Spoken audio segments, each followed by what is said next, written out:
The door to the Whittaker cabin swung open so hard it cracked against the inner wall, and Samuel Whittaker had just enough time to step in front of his daughter before Victor's men were already inside, already touching things that did not belong to them, knocking a tin cup off the table, dragging a chair aside with their boots, making themselves at home the way men do when they know no one can stop them.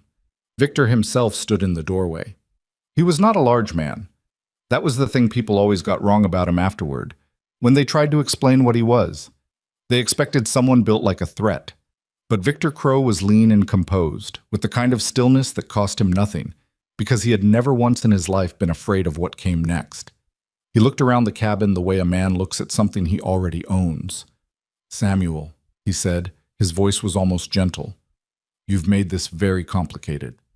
Samuel said nothing. Behind him, 8-year-old Emma had gone completely still. Children learn early when not to move. Victor walked to the table, picked up the tin cup his man had knocked to the floor, and set it back down, not out of courtesy, but to demonstrate that he could be precise when he chose. "I offered you a fair arrangement. You declined. That's fine. A man's entitled to his convictions." He paused. "But Emma's not entitled to yours." Samuel's hands went cold. "You leave her out of this." "I'm not bringing her into anything." Victor tilted his head slightly, as if considering a reasonable request. "I'm simply explaining that debts don't disappear because you've decided to be difficult. Your father borrowed from me. You inherited that obligation. And if you can't settle it..." He let the sentence die exactly where it would do the most damage. "Well, there are other arrangements." He did not look at Emma when he said it. He didn't need to.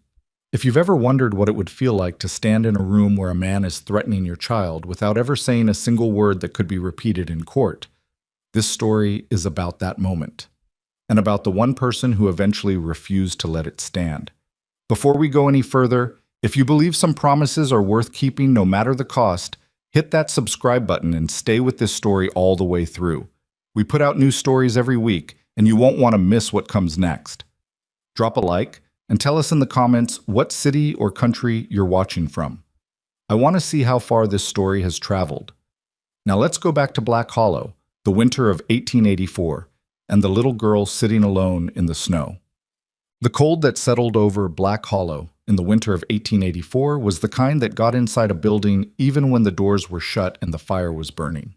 It pressed through the gaps in the walls. It found the places where the caulking had given out. It sat in the corners of rooms and waited. Caleb Dawson had lived through bad winters before. He had ranched in country that killed cattle by the dozen in a single night, had patched fence line with his bare hands in temperatures that made his knuckles bleed and then freeze before the bleeding stopped. He was not a man who complained about cold. Cold was just a condition. You worked through it or you didn't work. He came into Black Hollow on a Tuesday in early December, which was not a day he would have remembered except for what happened while he was there. He had come for supplies, salt, oil, a new coil of rope to replace the one that had finally given out on him, and he was moving through the main street with the particular efficiency of a man who has no interest in town life, who wants to get what he came for and be back on the road before the light changes. That was when he saw her. She was sitting on the ground outside a cabin that had its door nailed shut with a single plank, which meant it had been closed up for at least a few weeks. She was maybe 7 or 8 years old, with dark hair matted at the sides from where she'd been sleeping against something rough. And she was wearing a wool coat that might have been adequate in October but was nowhere near enough for what December in this territory could do to a person. Her hands were tucked under her arms. Her lips had that particular pale quality that happens before the color leaves entirely. Caleb stopped. I was not sure, in that first moment, whether he stopped because he recognized something wrong or simply because his feet did it before his mind could argue. He had a habit of that, acting before reasoning. It had gotten him into trouble more than once. He looked up and down the street. There were other people moving. A woman carrying a basket toward the dry goods store, 2 men leaning against a post outside the saloon, a boy leading a horse, all of them in motion. None of them stopped. He looked back at the girl. She was watching him with the flat, careful attention of a child who has learned not to expect much, not hopeful, not afraid, just watching. "Hey," he said. She didn't answer. He crouched down to get his eyes level with hers, which was something that cost him. His right knee had been giving him trouble since a horse fell on him 3 years back, and crouching wasn't comfortable. But he did it. How long have you been sitting here? Her chin trembled slightly. Not from emotion, he realized, from cold. A while, she said. Where's your family? She looked at her hands under her arms. Gone. Gone where? I don't know. She said it without drama, which was somehow worse than if she'd cried. My papa said to stay. He said he'd come back. But that was a lot of days ago. Caleb looked at the nailed door behind her. He looked at her coat. He looked at the way she was sitting, spine braced, chin slightly tucked, preserving heat the way people do when they've been cold long enough to start doing it instinctively. Have you been eating? She shook her head slightly. Mrs. Pelham gave me some bread, but she stopped coming. When did she stop? 2 days ago? Maybe 3? She wasn't sure. That was the part that moved through him like something cold of its own. She'd been out here long enough that she'd lost count of the days. He took off his coat without deciding to. It was just what happened. He put it around her shoulders, and it covered her down to the knees, and she pulled it around herself with both hands and held it there. She didn't say thank you immediately. She just breathed in the warmth. Then she looked up at him. Please don't leave me. He had been planning to find whoever was responsible for this situation and hand her over to them. That had been the plan. In the half-second he'd had to form one. But the look in her eyes, not begging, exactly, more like already knowing the answer before she asked, did something to that plan. It didn't feel like sentimentality. It felt like plain sense. You're not staying out here alone, he said. He meant it as a simple statement of intent. He had no idea in that moment what he was agreeing to. Getting her warm took the better part of an hour. He found the local boarding house and the woman who ran it, a Mrs. Greer, who let him bring the child inside to sit by the kitchen fire without much commentary. Mrs. Greer was the kind of woman who had seen enough that she did not waste breath on the obvious. The obvious was that the girl was half frozen and needed warming. She put a bowl of broth in front of her and didn't ask questions. Caleb, however, did ask questions. He went back out into the street, found the woman with the basket. She turned out to be a seamstress named Helen Marsh, and asked her about the cabin with the nailed door. Helen Marsh looked at him with an expression that blended guilt and discomfort in roughly equal parts. That was the Whitaker place, she said. Was. Samuel Whitaker left about 2 weeks ago, in a hurry. She shifted the basket from one arm to the other. There was talk that he'd gotten sideways with Victor Crow. What kind of sideways? She glanced around the street in a way that told him everything about the character of this town. The kind that makes people leave fast. And the girl. His daughter. A pause. We thought, someone said her grandmother was coming. From out east. She said it with the careful flatness of someone who has told herself a comfortable story and knows, on some level, that it probably isn't true. Caleb looked at her for a moment. The grandmother didn't come. No, Helen said quietly. She didn't. He asked where he could find Victor Crow, and she told him, the big house at the north end of town, the one with the iron fence and the 2 men who stood outside it regardless of the weather. Then she added, almost as an afterthought, You're not from here. No. Then you don't know how things work. I generally find things work the same way most places, Caleb said. He walked back to the boarding house. Emma had finished the broth and was sitting with her hands wrapped around the empty bowl for the warmth of it. She was watching the fire. When he came in, she looked up at him with that same careful attention, checking whether his face told her good news or bad. What's your name? He asked. Emma. Emma Whitaker. I'm Caleb Dawson. He sat down across from her. I need you to tell me about your father. She considered this for a moment. Children have a sense for what adults actually want to know versus what they're asking. She seemed to be gauging whether he was trustworthy enough to tell. He found something, she said finally. He was working as a clerk for Mr. Crow, writing papers and keeping records, and he found something in the records that he wasn't supposed to find. What did he find? He didn't tell me all of it. Her voice carried the particular frustration of someone who had been told they were too young to understand. But he was scared, and he never used to be scared before. She paused. He hid something. He told me that whatever happened, the papers were safe, that they were in a place no one would look. Caleb leaned back slightly. When did he leave? 2 weeks ago. He said he had to lead them away from me, that if they thought I was just a child who didn't know anything, they'd leave me alone. Her voice had gone quiet. He was wrong about that part. Has anyone bothered you since he left? One of Mr. Crow's men came and looked at me. She said it with a simplicity that was more disturbing than detail would have been. Just looked, didn't say anything, then went away.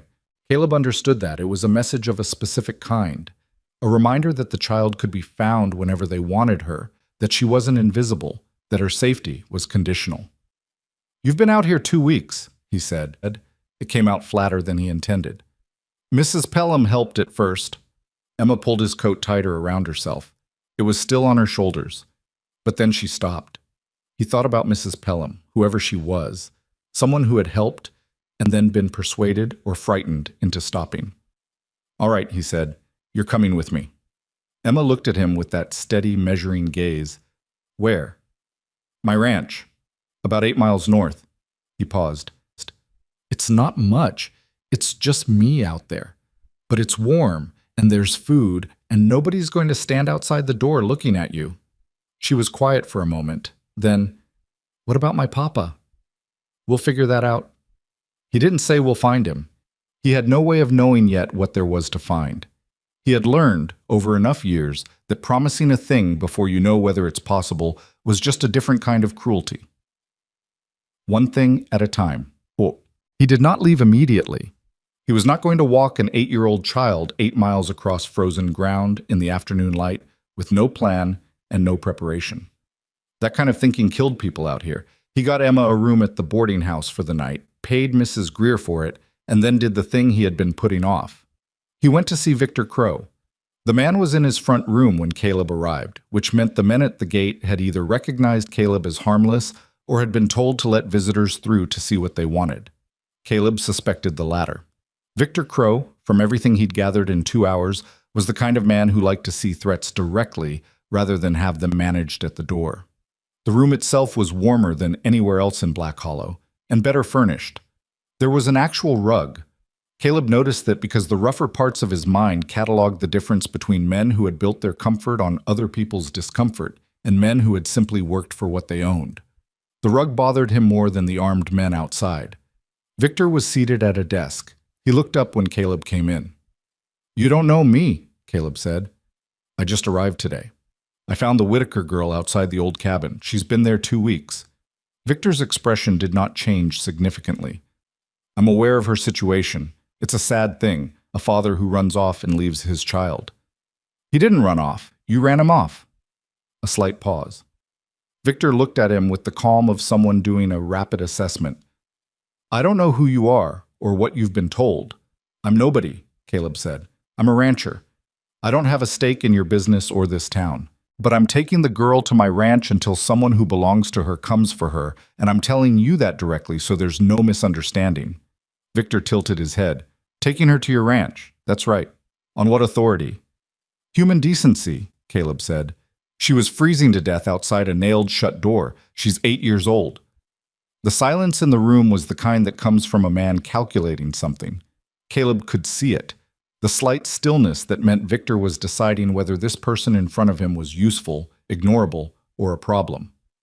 She's Samuel Whitaker's daughter, Victor said finally. Samuel owes me a significant debt. His absence has complicated things. The child, he paused, choosing words. The child is, in a manner of speaking, a guarantor of that obligation.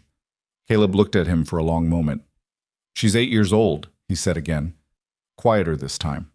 The quieter version was the one that meant something. Victor's expression shifted fractionally, not into anything warmer, but into something more careful. I don't intend harm to the child. That's an ugly reading of a complicated situation.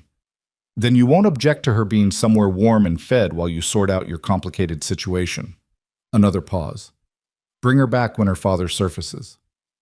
I'll do what's right, Caleb said. He walked out before Victor could attach conditions to that. The 8 miles back to the ranch the next morning were hard. The temperature had dropped overnight, and the road, such as it was, had a glaze of ice under the new snow that made the footing uncertain. Emma walked beside the horse rather than riding because she said she was too cold to sit still and needed to move. He understood that. Some cold you could only fight by moving through it. She didn't talk much. When she did, it was questions, the kind children ask when they're trying to map a new situation. Was the ranch big? Did he have animals? Was he married? That last one she asked without any particular delicacy, and he answered without any. No. He wasn't married. He had been once, but that was a long time ago and a different life. She received this the way children receive information they know has weight but don't yet have the context for. Did she die? She asked. She left, he said, and then because she was still looking at him. Can't blame her for it. I was gone too much.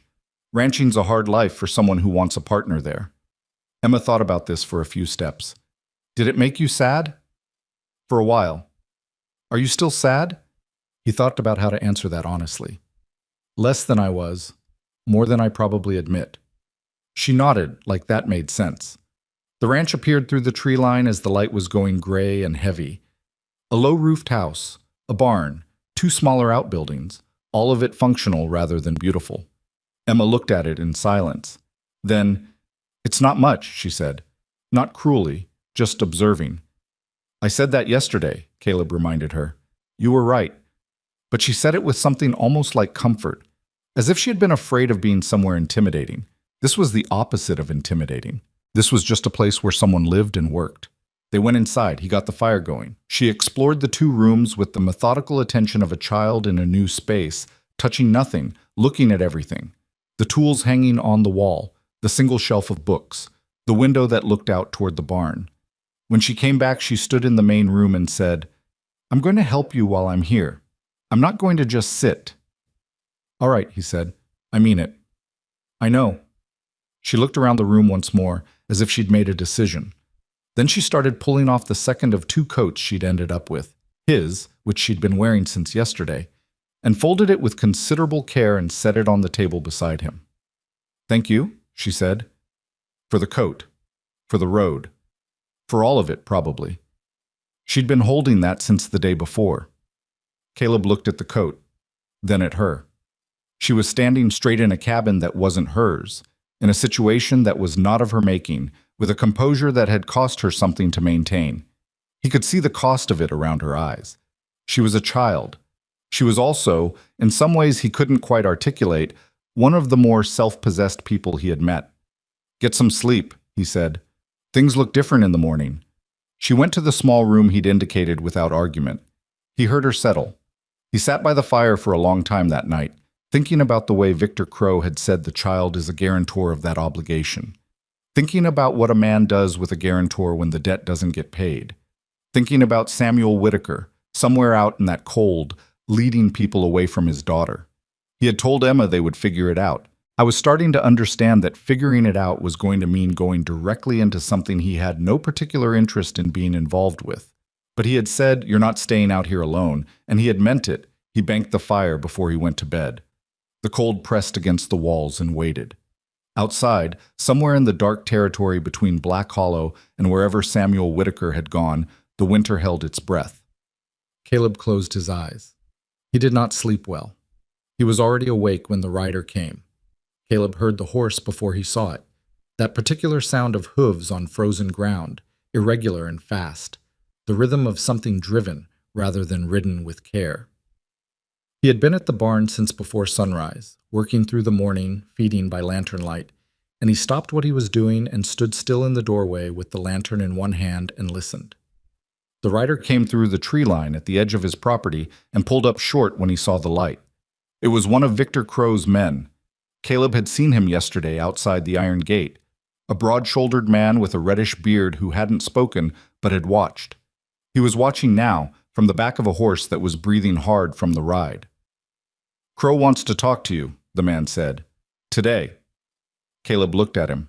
The lantern light caught the frost on the man's coat, on the horse's nostrils. "I'll come when I have business with him," Caleb said. "I don't have business with him today." "He's making it today's business. Then he can ride out here himself." A pause. The man shifted in his saddle, and Caleb could see the particular discomfort of someone who had been sent with one set of instructions and was now in territory those instructions hadn't covered. "He just wants to talk," the man said, less certainly. "He knows where I am," Caleb said. Barns open. He went back inside and resumed feeding. He did not genuinely expect Victor to come. Men like Victor did not go to people. They summoned them, and the summoning was itself the message that you were required to come, that your time was his to call on. So when Caleb turned down the summons, he was saying something that Victor would not miss. He was saying that his time was his own. What he didn't know yet was how Victor would decide to respond to that. He found out 3 hours later, when he came back inside to find Emma sitting at the table with a piece of paper in her hands and an expression on her face that he had not seen before. Not quite fear, but its practical cousin, the feeling you get when something you were afraid of turns out to be real. "Someone left this," she said. It was a folded paper, set on the table. The door had been unlocked. He hadn't thought to lock it, out here, which was a habit he was going to have to revise. He took the paper from her and opened it. The handwriting was neat and deliberate, the kind of handwriting that took its time because it wanted to be legible, because it wanted to be sure you read every word. The girl's father owes a debt of $400, accumulated from a loan made in good faith in the spring of 1883. The property at the Whitaker homestead, valued at $320, is held as partial security. The remainder, $80 plus interest of 12% per annum, is due on the 1st of January, 1885. If not settled, all properties and obligations transfer in full. The child is considered an obligation of the estate. Caleb read it twice. The second time he paid attention to the last sentence specifically. Not the dollar figure, not the legal framing, but that last sentence. The child is considered an obligation of the estate. He set the paper down on the table. Emma was still watching him. "What does it say?" she asked. He thought about how to answer that. He didn't want to give her the full weight of it. She was 8 years old and she had already been carrying more than was right for a long time.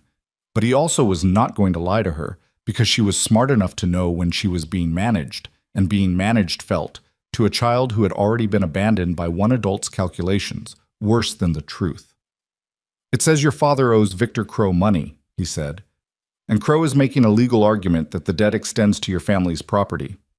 "And me?" He looked at her directly. "He's putting words on paper that sound legal. That doesn't mean they are." She absorbed this. Her hands were flat on the table, which he had come to recognize as her stillness posture. When she was thinking hard, she went very still. "My papa told me Crow had lawyers," she said. "He said that was how he took things from people. Not with guns, usually, with papers. Your father was right about that. Can he actually take me? Like property?" "No," Caleb said. And then, because she deserved the honest version, "Not legally. A child isn't property. But a man with enough lawyers can make things complicated enough that it's hard to fight." He paused. "Which is why your father hid whatever he found. Because documents work both ways. If Crow uses paper to take things, then paper can be used to fight back." Emma looked at her hands. "He hid them somewhere in the mountains," she said. "He told me. He said he found a place near the old mill on the North Fork, where the creek goes through the rock. He said nobody would look there because it was too cold to reach in winter." A pause. "He told me that, so I'd know, in case something happened to him."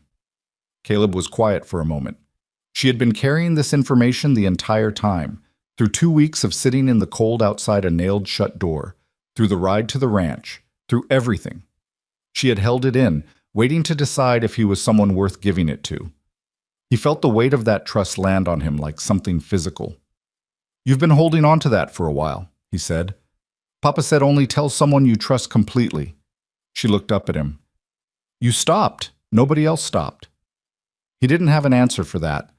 He looked at the paper on the table and at the door that someone had walked through without his knowledge, and at the child across from him who had given him the most important piece of information she possessed. "All right," he said. "I need to think about how to approach this. The papers, if you could get to them. I know." He folded the note carefully and put it in his breast pocket. "One thing at a time. First thing is making sure you're safe here, and this door has a latch that actually works." He spent that afternoon in a way that looked like ordinary work but wasn't. He moved through the ranch doing the things that needed doing. Fixing the latch, checking the fence line nearest the house, making sure the barn door could be secured from the inside. But all of it was the kind of work that was also about knowing where things were and how fast he could move between them if he needed to. He had done this kind of preparation before, in other situations, and he did not enjoy recognizing the instinct. It meant the situation had gotten serious enough that his body knew things his mind was still catching up to. Emma, true to her word, was not sitting idle.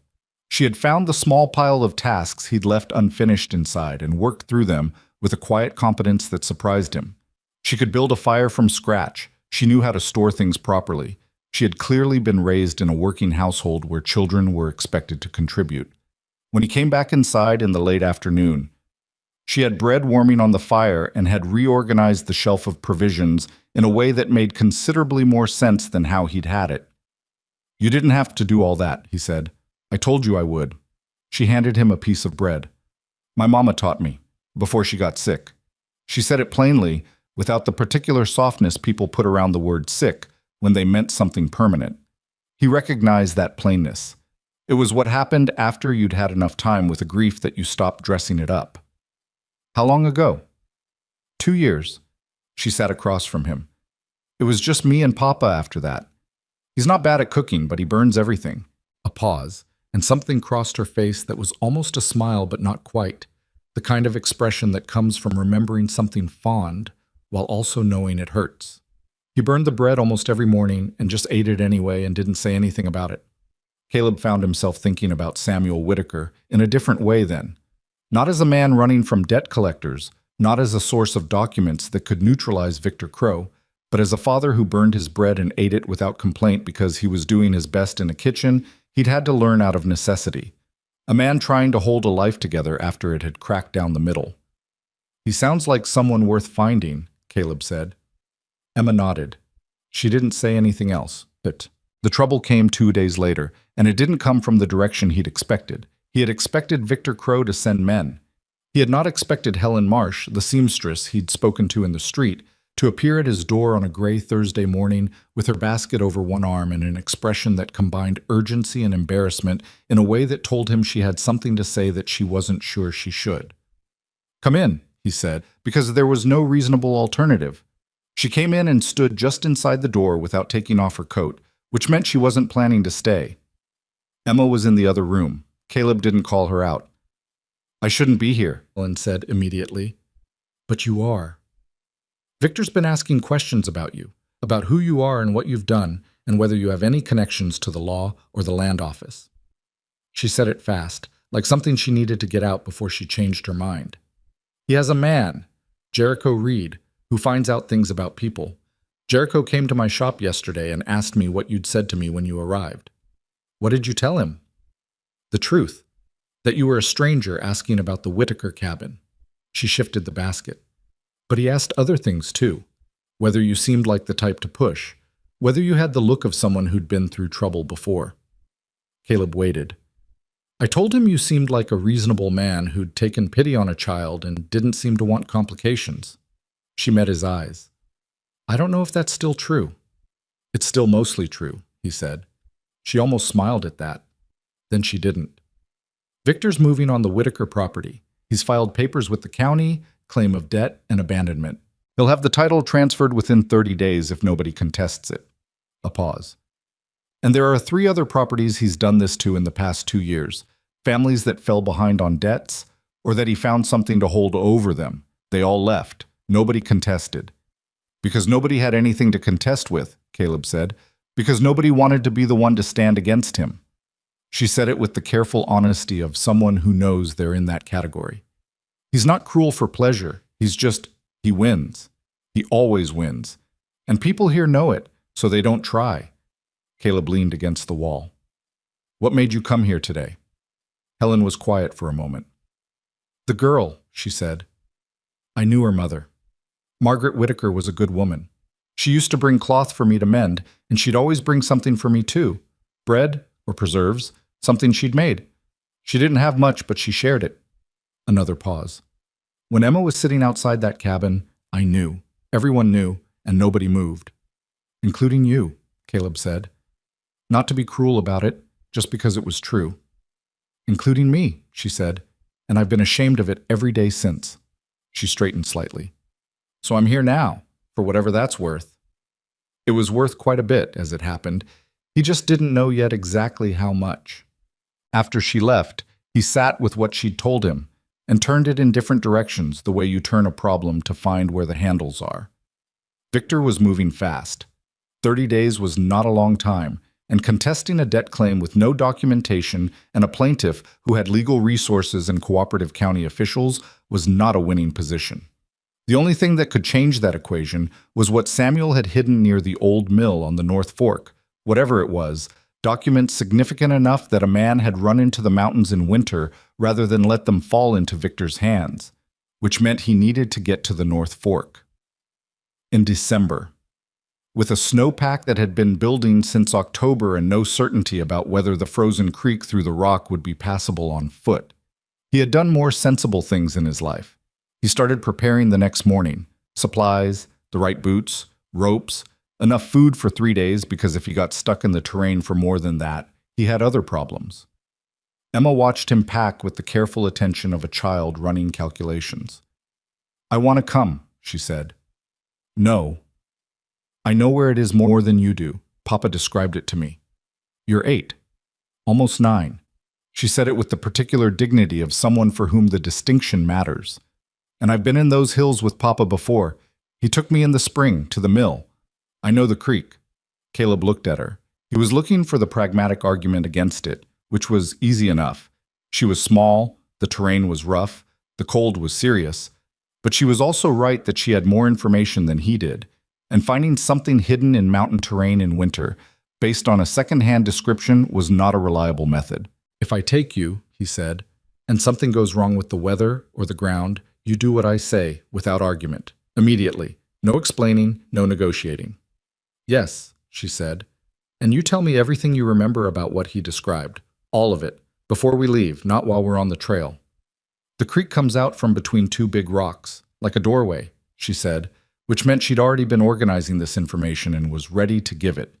He said there's an overhang on the east side where the rock sticks out like a shelf. The papers are in a tin box wrapped in oilcloth, pushed back into a crack in the rock face under the shelf.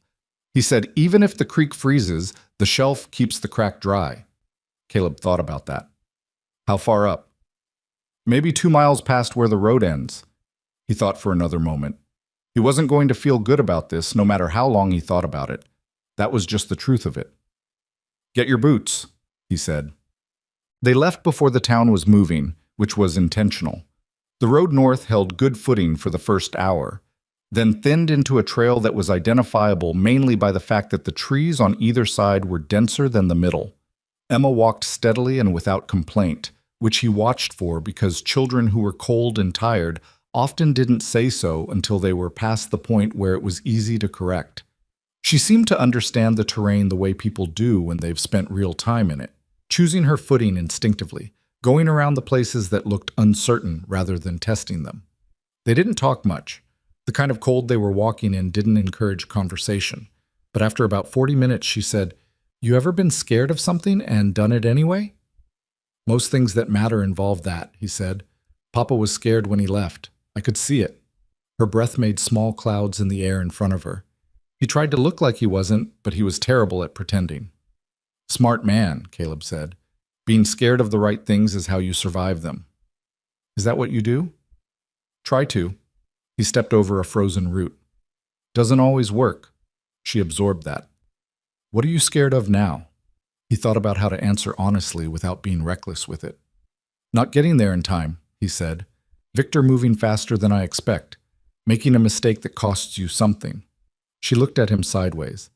"You're scared of messing up?" "Yes." "My papa was scared of that too." She was quiet for a moment. He said the worst feeling he ever had was thinking he'd done everything right and it still went wrong. Caleb thought about that for the rest of the climb. The creek was where she said it was, and frozen solid, which made crossing it simpler than it might have been. The 2 rocks she described were unmistakable, a gap between them, like a narrow gate, maybe 4 feet wide, with the frozen creek running through the bottom of it. The overhang on the east side extended about 3 feet out from the rock face, and the area underneath it was dry, protected from the snow. He found the crack on the second check. It was further back than he'd expected, nearly at arm's length, and he had to lie flat against the rock face to get his arm in at the right angle, and his shoulder hit the rock edge hard enough that he felt it all the way down to the wrist. But his fingers found the oilcloth, and the oilcloth wrapped something solid, and he pulled it out carefully. A tin box, about the size of a small book. The oilcloth was tied with cord, still intact. Emma was watching him from 2 feet away. She had not made a sound. He sat up and held it for a moment. The metal was cold against his palms, but the box itself was undamaged. No water, no frost damage to the wrapping. Samuel Whitaker had packed it well. "That's it?" Emma said. "That's it." She let out a breath that was so large for someone her size that it was almost funny. He almost smiled. Instead, he wrapped the box back in the oilcloth and put it inside his coat, against his body, where his own warmth would keep it safe on the way back. "Don't open it out here," he said. "I know." "Good." They started back down. It was on the return that the second rider appeared. Not from the town side, from the north, which was wrong, which meant he'd come around the long way, which meant he'd been watching. Caleb heard the horse first and moved Emma behind him before the rider cleared the tree line. It was a man he hadn't seen before, not the red-bearded one, not anyone from Victor's Gate. Someone different, lean in a dark coat, on a gray horse that stood very still when its rider stopped it. "You found it," the man said. Caleb did not answer. "I'm not here to take it," the man said. He put both hands up slightly, away from his coat, which was the gesture of someone who understood the shorthand of these situations. "My name is Garrett Cole. I was Samuel Whitaker's partner, before." He paused. "Before things went the way they went." "Partner in what?" "In finding what Crow was doing. We both worked for him. Sam in the office, me on the land side, surveying, recording. We both found pieces of it. Sam was the one who could put it together in a way that made legal sense. He was the clerk. He knew what the papers should say versus what they actually said." Cole lowered his hands. "He's alive. I know where he is." The cold pressed in from all sides. Emma had gone very still behind Caleb. He could feel it without looking. The complete suspension of motion that comes from hearing something that matters more than anything else in the moment. "Where?" Caleb said. "There's a homestead about 12 miles east. Old trapping cabin, abandoned. He's been there 3 weeks. He's hurt, came off his horse in the dark, first night out, broke something in his leg. He's been stuck there since." Cole's voice was even, but something in it, a tightness around the words, suggested this was not comfortable to deliver. "I've been bringing him supplies when I can, but I couldn't move him without help, and I couldn't go to town because Crow has people watching everyone." Caleb stared at him. "And you knew about the girl." "I knew Sam left her in town because he thought they'd leave her alone." Cole met his eyes. "I should have done something. I didn't. I was trying to manage too many things, and I told myself someone else would handle it." He paused. "No one did." "No," Caleb said. "They didn't." Cole looked down for a moment. "I know that doesn't fix anything." Behind Caleb, Emma spoke. She had stepped around from behind him, which he hadn't expected, and her voice was measured in a way that cost her something. "Is he all right?" Cole looked at her. Something shifted in his expression. Not quite guilt, but adjacent to it. "He's in pain," he said honestly, "but he's alive. He's been asking about you since the first week." Emma stood very still. Her hands were at her sides. Her eyes were bright in the cold air, and she was doing what she'd done since he'd found her, holding herself together through a discipline that wasn't natural for a child her age, that had been forced on her by circumstances, and that he wished she hadn't needed to develop. "Can we go there now?" she asked. Caleb looked at the light. They had maybe 3 hours before dark. The cabin was 12 miles east, which was too far in the remaining daylight, especially after the climb they'd already done. He thought about this carefully, because rushing a decision like this was how people got hurt. "Tomorrow," he said. "First light. We go back to the ranch tonight, and tomorrow we go east." Emma looked at him. He could see the argument forming, every part of her wanting to push, wanting to say they could make it, wanting the answer to be now. He understood it completely, and it didn't change his position. "Tomorrow is safer," he said. "Your father waited 3 weeks. He can wait 1 more night." She closed her eyes briefly, then opened them. "Okay," she said. It was the hardest 2-letter word she'd said since he'd found her. That night, back at the ranch, he opened the tin box. The oilcloth came off cleanly, and the box lid was stiff but not rusted shut. Inside, wrapped in a second layer of cloth, someone had thought carefully about preservation, was a stack of perhaps 30 pages. Some were handwritten. Some appeared to be copies of official county records. Several had signatures and seals on them. He was not a lawyer. He was a rancher who could read and add, and who had enough experience with land transactions to know what a deed looked like. He spread the pages on the table by lamplight and went through them one by one. It took him about an hour to understand the shape of it. Victor Crow had a clerk, Samuel Whitaker, who handled the filing of records with the county. Over a period of approximately 2 years, a series of land transfers had been recorded that showed parcels changing hands from their original owners to a land company called the Meridian Valley Trust. The transfers were documented. They had signatures. They appeared legitimate, except that 3 of the original signatures were also present on other documents in this same stack, documents in Samuel's hand that recorded the actual transactions those same property owners had agreed to, which were not transfers of ownership, but debt instruments. The original owners had signed something that said, in plain language, that they were taking a loan against their property. What had been filed with the county said they had sold it outright. Someone had filed different documents than the ones the people had actually signed. Caleb sat back from the table. Victor Crow had been filing falsified land transfers, using his position and his access to the county system to convert debt instruments into ownership transfers that the original signers had never agreed to. And Samuel Whitaker had figured it out, copied the originals before they were replaced, and run with them. Caleb looked at the pages for a long time. Then he thought about Helen Marsh, who had said 3 families had lost property and left. He thought about the note on the table, with its neat handwriting about obligations and debts, and the child considered an obligation of the estate. He thought about the man at the iron gate and the rider who'd come before sunrise, and the particular way Victor had looked at him in his warm room with the rug on the floor. He thought about Emma asleep in the other room. He carefully rewrapped the pages in the oilcloth and put them back in the tin box, and put the tin box in the bottom of his pack under 3 other things. Then he sat at the table for a while longer, because there was a version of this where he rode to the county seat with the documents and filed a complaint and trusted the system to handle it. And there was another version of this where Victor Crow had people at the county seat too, and he genuinely was not sure which version was closer to true. He was going to need help he didn't currently have.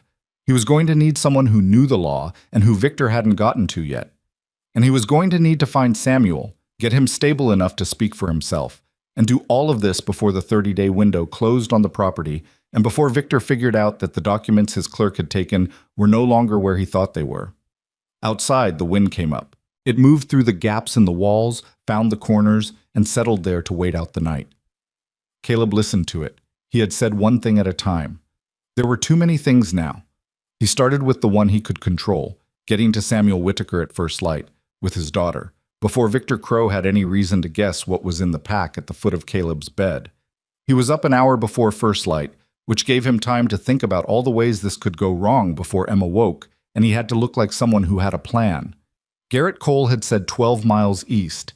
He had said the cabin was abandoned, a trapping structure, and that Samuel was hurt badly enough to be immobile but conscious and coherent. He had offered to guide them there, which Caleb neither fully trusted nor felt he could afford to refuse. The man knew the terrain. More importantly, the man knew exactly where Samuel was, and Caleb did not. Those were the facts, and the facts had to outweigh the unease. He packed carefully. The tin box went into the bottom of his saddlebag wrapped in a spare shirt. Not his coat, because his coat was where anyone patting him down would check first, and the saddlebag was less obvious. He packed food for 2 days, which was more than they should need and less than he'd want if things went sideways. He packed the rope. He checked his rifle twice, which was something he did when he was genuinely worried rather than just cautious, and he recognized the distinction and didn't pretend otherwise. Emma came out of the back room already dressed, coat on, boots in her hand. She sat on the floor to lace them without being asked and without saying anything. He handed her bread and she ate it standing up. Neither of them said much. There was a kind of understanding between them now that didn't need a lot of words. She was going to see her father today, and the space around that fact was too large to fill with conversation. Cole was at the edge of the property when they came out, which meant he'd been there before dawn, which Caleb noted without comment. A man who arrives before the agreed time is either very eager or very nervous, and the two are not always the same thing. Weather looks like it'll hold, Cole said by way of greeting. Long enough, Caleb said. They rode east. Cole led on his gray horse, Caleb and Emma on Caleb's roan, Emma in front with her back against his chest because the horse was more reliable than the alternative of her on foot for 12 miles. She sat straight and watched the country ahead of them with a focused attention that reminded him, absurdly, of how he watched terrain when he wasn't sure what was in it. The miles passed. The cold was genuine, but not dangerous, the kind you worked through rather than fought. An hour out, the trail narrowed and bent through a series of low rocky hills where the snow had drifted badly, and the horse had to pick its way with more care. Cole navigated it without hesitation, which meant he'd been this way recently. Caleb marked that. How long have you known Samuel? He asked, letting the question go out into the cold air without pressure on it. Cole glanced back. 4 years. Came to Black Hollow, when Crow's operation was just getting started. I was hired to do land surveys, legitimate work, marking boundaries, recording elevations, that kind of thing. A pause. Sam was already there, keeping books. We used to eat dinner at the same table at the boarding house. Just two men without families in a town without much. When did you figure out what Crow was doing? Gradually. Cole's voice was matter-of-fact. First, it was a survey result that didn't match what got filed. I thought it was a clerical error. Then another one.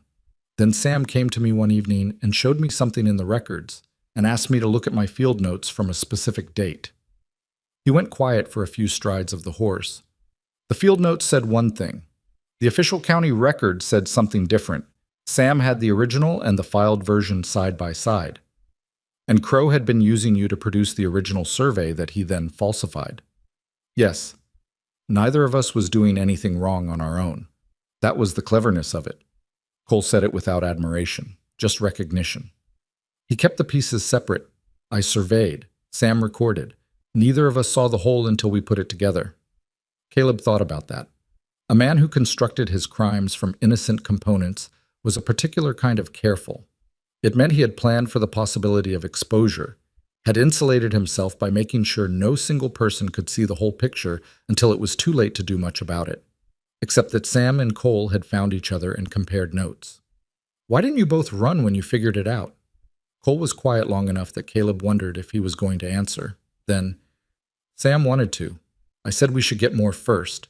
Get enough that it couldn't be dismissed or buried. Another pause.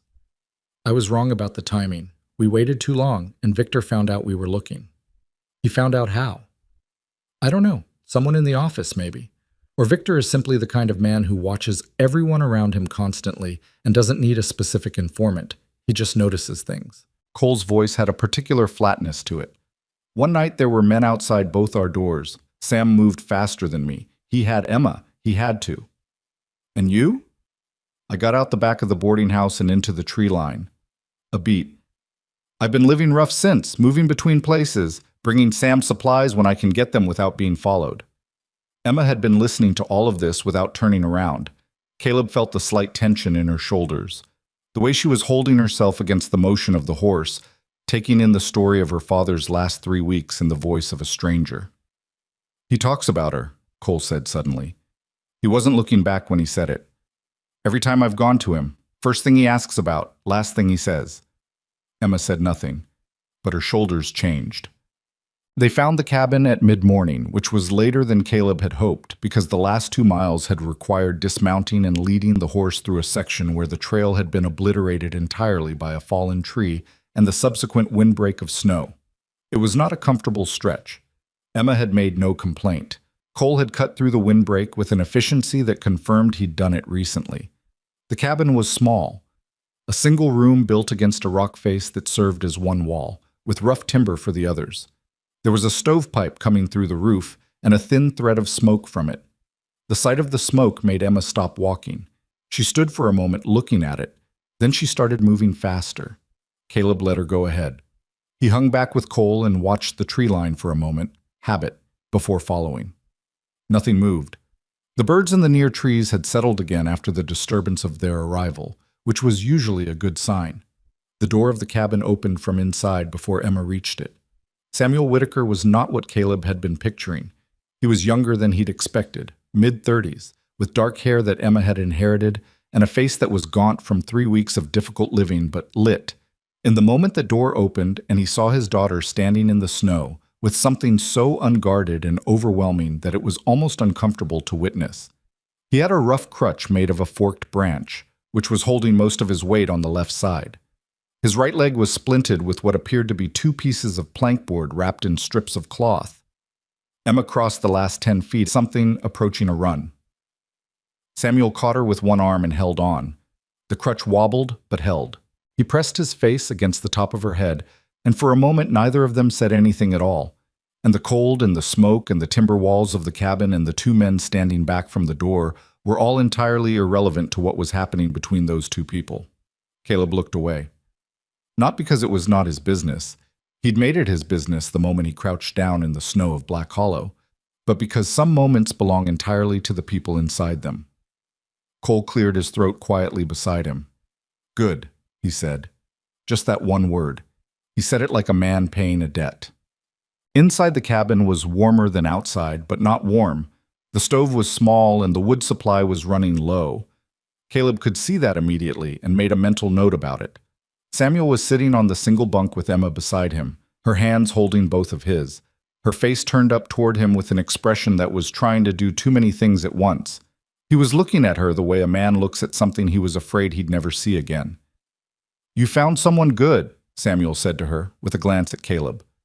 "He stopped," Emma said. Like that explained everything, which Caleb supposed it mostly did. He introduced himself, and Samuel shook his hand with a grip that was stronger than his condition suggested. "Cole told me about you," Samuel said. "When you took her to your ranch, He stopped. There was something working in his face. "She was supposed to be safe in town. I told myself she'd be safe." "She wasn't," Caleb said. "Flat enough to be honest, not flat enough to be a judgment. But she's all right now." Samuel closed his eyes briefly. "I made the wrong call. I thought if I ran, they'd follow me and leave her alone." He opened his eyes. "I've had 3 weeks lying in this cabin to think about every way that could have gone wrong." "It's done," Caleb said. "What matters now is what comes next." He sat on the floor across from the bunk, there was no other furniture, and laid out what he knew. Samuel listened without interrupting, which was the habit of someone who processed information before responding. When Caleb got to the tin box and the 30-odd documents, Samuel leaned forward slightly, despite what it clearly cost his leg to do so. "You found them," he said. "Emma told me where you'd put them." Samuel looked at his daughter. She met his eyes with an expression that said she'd done what she thought was right and would do it the same way again. "I need to know what I'm looking at," Caleb said. "I read through them last night. I understand the basic shape, but I'm not a lawyer." "You don't need to be a lawyer to understand it," Samuel said. He shifted on the bunk, adjusted the splinted leg, breathed through whatever that cost him. "The core of it is this. Victor Crow has a relationship with the county recorder's office. The recorder, a man named Dillard Hess, files what Victor gives him and doesn't look closely. Over 2 years, Victor has acquired 11 parcels of land in and around Black Hollow. Some of those were legitimate purchases. 5 of them were not. The debt instruments that got converted to ownership transfers. Yes. Samuel's expression confirmed Caleb had read it right. People came to Victor for loans. They signed promissory notes, standard documents, secured by their property. What got filed with the county was not the promissory note. It was a deed of transfer. The family signed something that said, "I am borrowing money." What the county recorded said, "I am selling my land." And they wouldn't know the difference, Caleb said. Not unless they went to the county office and pulled the records themselves, which most people in this territory don't know how to do and can't afford to travel to do anyway. Samuel's voice was steady, but there was a controlled anger underneath it. And by the time they discovered something was wrong, Victor would have his lawyers explaining that all the documents were in order, all signatures genuine, and the unfortunate confusion was the fault of the previous owner's misunderstanding of what they'd signed, which is why you took the originals. The originals prove the substitution. The promissory note exists. The deed of transfer exists. The signatures on both can be compared. They're the same signature, which means the same person signed 2 entirely different documents on the same day. which means someone switched documents in front of them without disclosure. That's fraud. Not a clerical error. Fraud. He said the last word with a precision that made clear he had spent 3 weeks in a cold cabin making sure he had the right word. Caleb thought about this for a moment. The county recorder, Hess. He's complicit. He had to be. The false documents had to be filed and recorded officially. Victor couldn't do that without someone on the inside. Samuel shifted again, more carefully this time. Cole and I found that piece last. We couldn't prove it directly. We don't have anything with Hess's fingerprints on the scheme itself, just the filed documents. But if you can get the originals in front of a judge and get the comparison made formally, Hess is in trouble whether he cooperates or not, because the filings happened under his tenure and his seal. Caleb was quiet for a moment, working through the sequence. Victor knows the documents are missing. He's known since the night Sam ran, Cole said from the doorway. He'd stayed near the entrance, giving them space, which means he knows the originals are out here somewhere, and if he finds out we have them, he'll move faster, Samuel said, before the county recorder can be questioned, before anyone with legal authority can get involved. He'll try to accelerate the property claims and muddy the evidentiary record any way he can. He looked at Caleb directly. How long until he files on the remaining properties? 30 days on mine was what the note said. I don't know about others.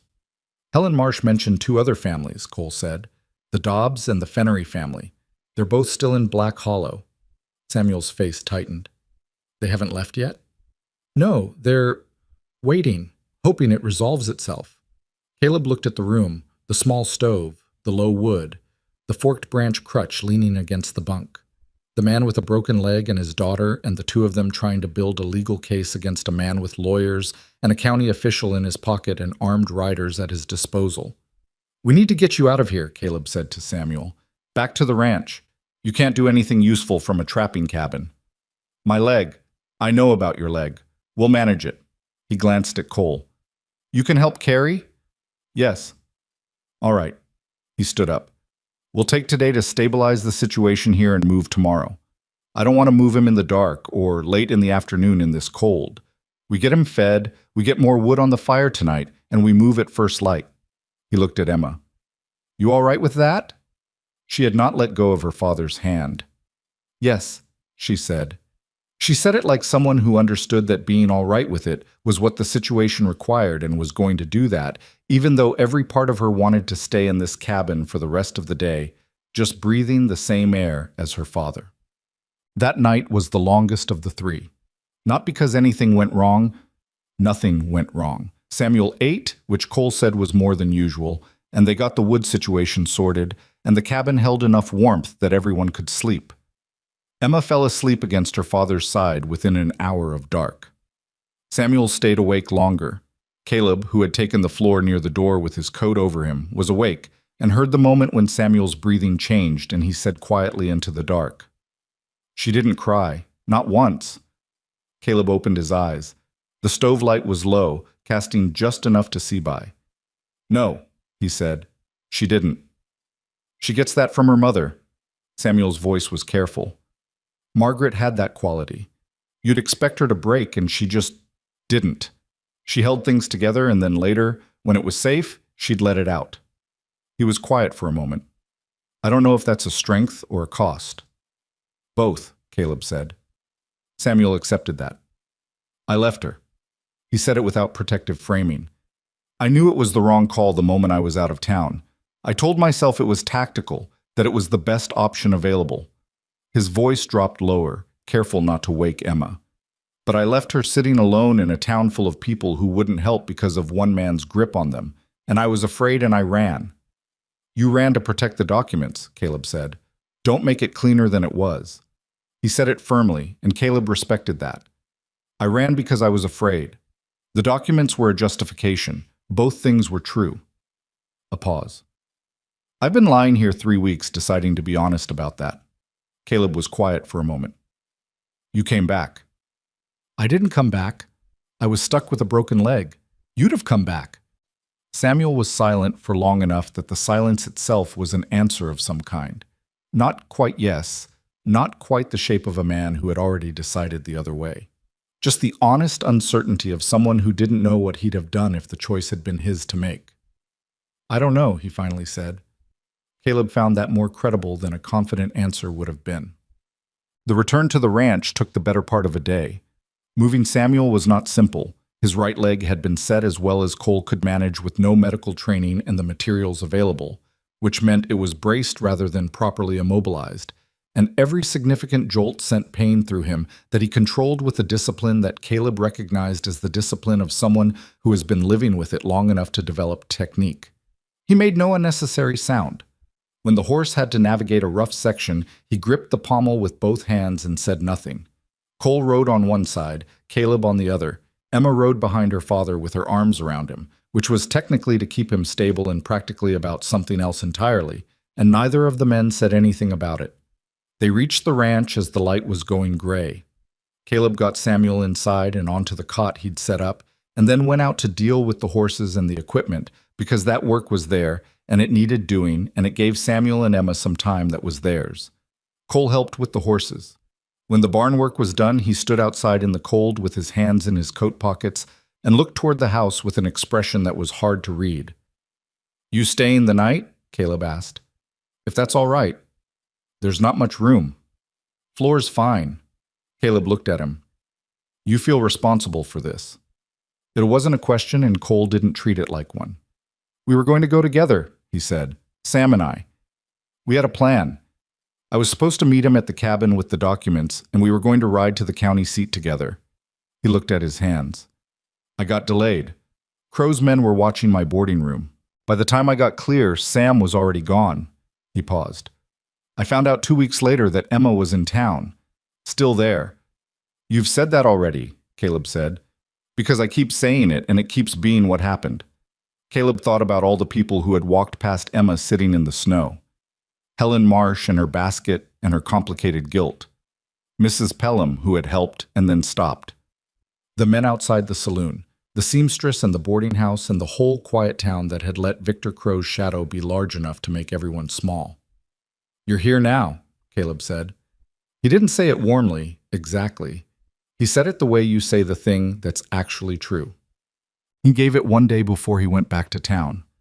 One day to settle Samuel, to let Emma be with her father, to let Cole prove useful around the property and redeem some portion of his guilt through practical work. Cole turned out to be capable with animals and efficient with wood, and he asked before he did things rather than assuming, which Caleb noted positively. On the second morning, he went to Black Hollow alone. He left before the others were up and was in town by the time the street was moving. He went to Helen Marsh first.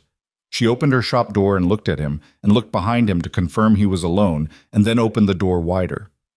"You found the documents," she said before he could say anything. "Word travels fast. Cole was seen leaving town the morning after you left. Jericho Reed noticed." She said it flatly. "Reed reports everything." Caleb stepped inside. The shop was small and warm, with bolts of cloth on shelves and a work table that took up most of one wall. "What does Reed know?" "That Cole left. That you left. That the girl went with you." She moved behind her table. "Victor came to see me yesterday." He looked at her. "He was polite," she said. "He's always polite. He asked whether you'd said anything to me about your plans. I told him no." She paused. "He knew I was lying. He's very good at knowing when people are lying. He thanked me anyway and left." "Why didn't you tell him?"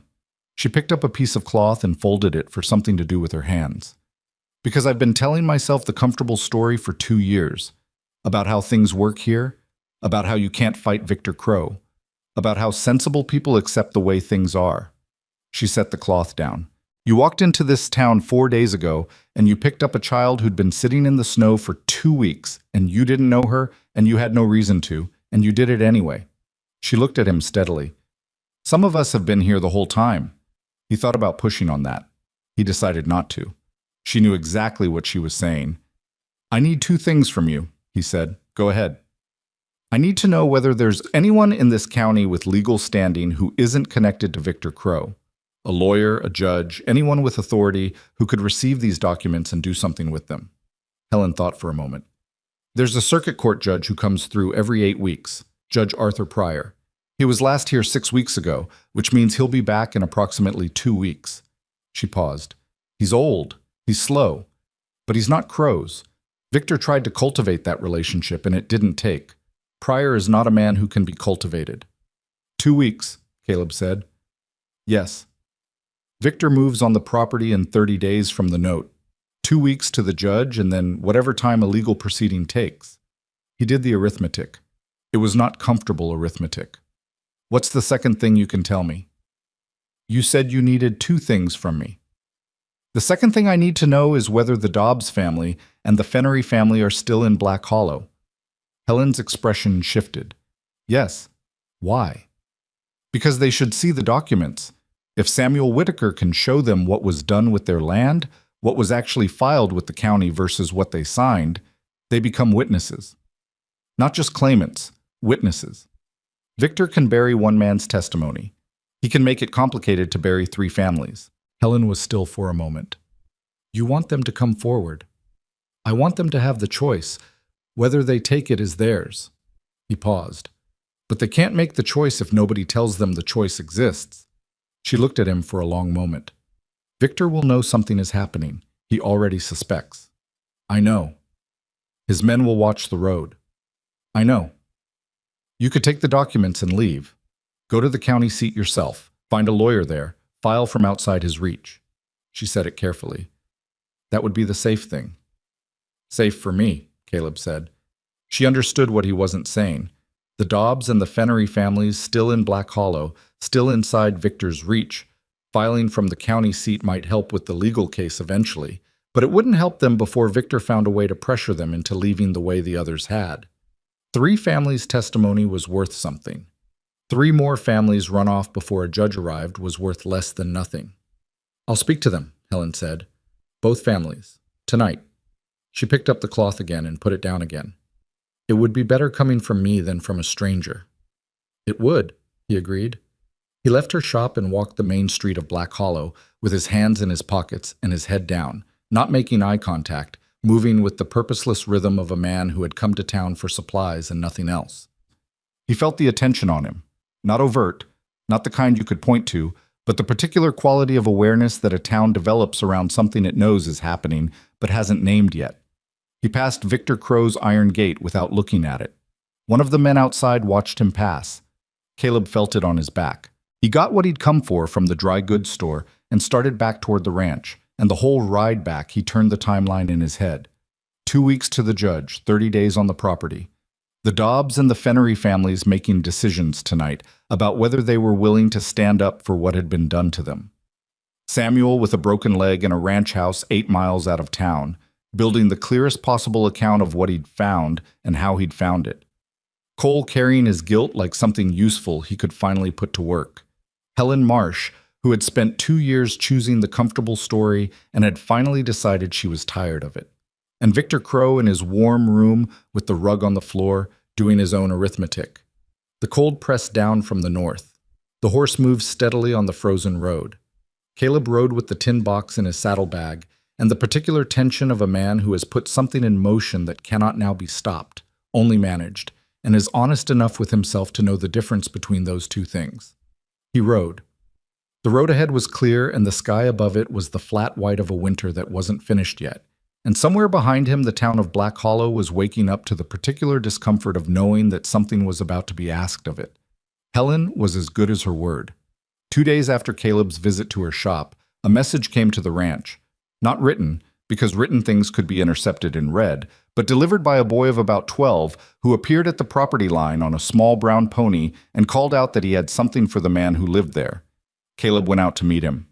The boy said, without preamble, that Mrs. Marsh sent word that both families had agreed to talk, and that they would come to the ranch on Thursday evening if that was acceptable, and that they would come by the south trail which was not visible from the main road.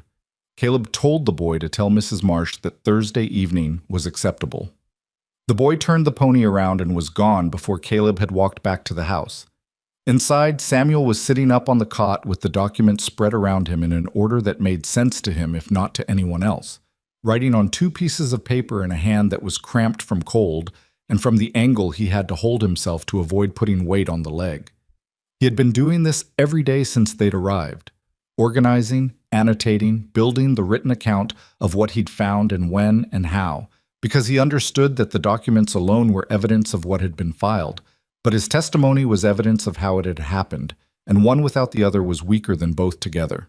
Cole was outside splitting wood. He had been splitting wood every morning since they'd arrived, partly because it needed doing, and partly, Caleb suspected, because physical work was the only productive thing he could find to do with the guilt he was still carrying. The pile by the east wall of the house was now large enough to last through January, regardless of what happened. Emma moved between all of them. She brought her father water and food without being asked, sat with him in the evenings while he worked, and in the afternoons helped Caleb with the ranch work in the particular way she had, doing what was asked precisely, not more and not less, watching how things were done and filing it away. She had found the 3 books on Caleb's shelf and was working through the second one, which was a surveying manual from 15 years back. Not exactly light reading, but she read it with the same focused attention she gave everything. One afternoon, Caleb found her outside with the manual open to a page of diagrams, looking between the page and the distant hills with an expression of serious concentration. "What are you doing?" he asked. "Trying to understand how he knew where the lines were," she said. "The property lines. If Mr. Crow changed the surveys, someone had to know what the real lines were first." Caleb looked at her. She was almost 9 years old, sitting in December cold with a surveying manual, working backward from the fraud to understand its mechanism. "Your father teach you to think that way?" "He said the most important question is always how, not what." She closed the manual. "Because if you know how something was done, you can usually prove it." He didn't have anything useful to add to that, so he didn't try. Thursday evening came with a wind that had picked up in the afternoon and showed no intention of settling. The South Trail brought 2 families to the ranch yard just after dark: the Dobbs, who were husband and wife and a grown son of about 20, and the Fennery family, which was a widow named Clara Fennery and her 2 teenage daughters. They came on horseback, moving carefully, and Caleb watched them from the barn until he was satisfied nobody had followed them before he went out to meet them. Inside, the house was crowded in a way it had not been since Caleb had lived in it. 7 people in a 2-room structure that was built for one, with Samuel on the cot and everyone else finding what seating they could. Emma sat on the floor near her father with her back against the cot.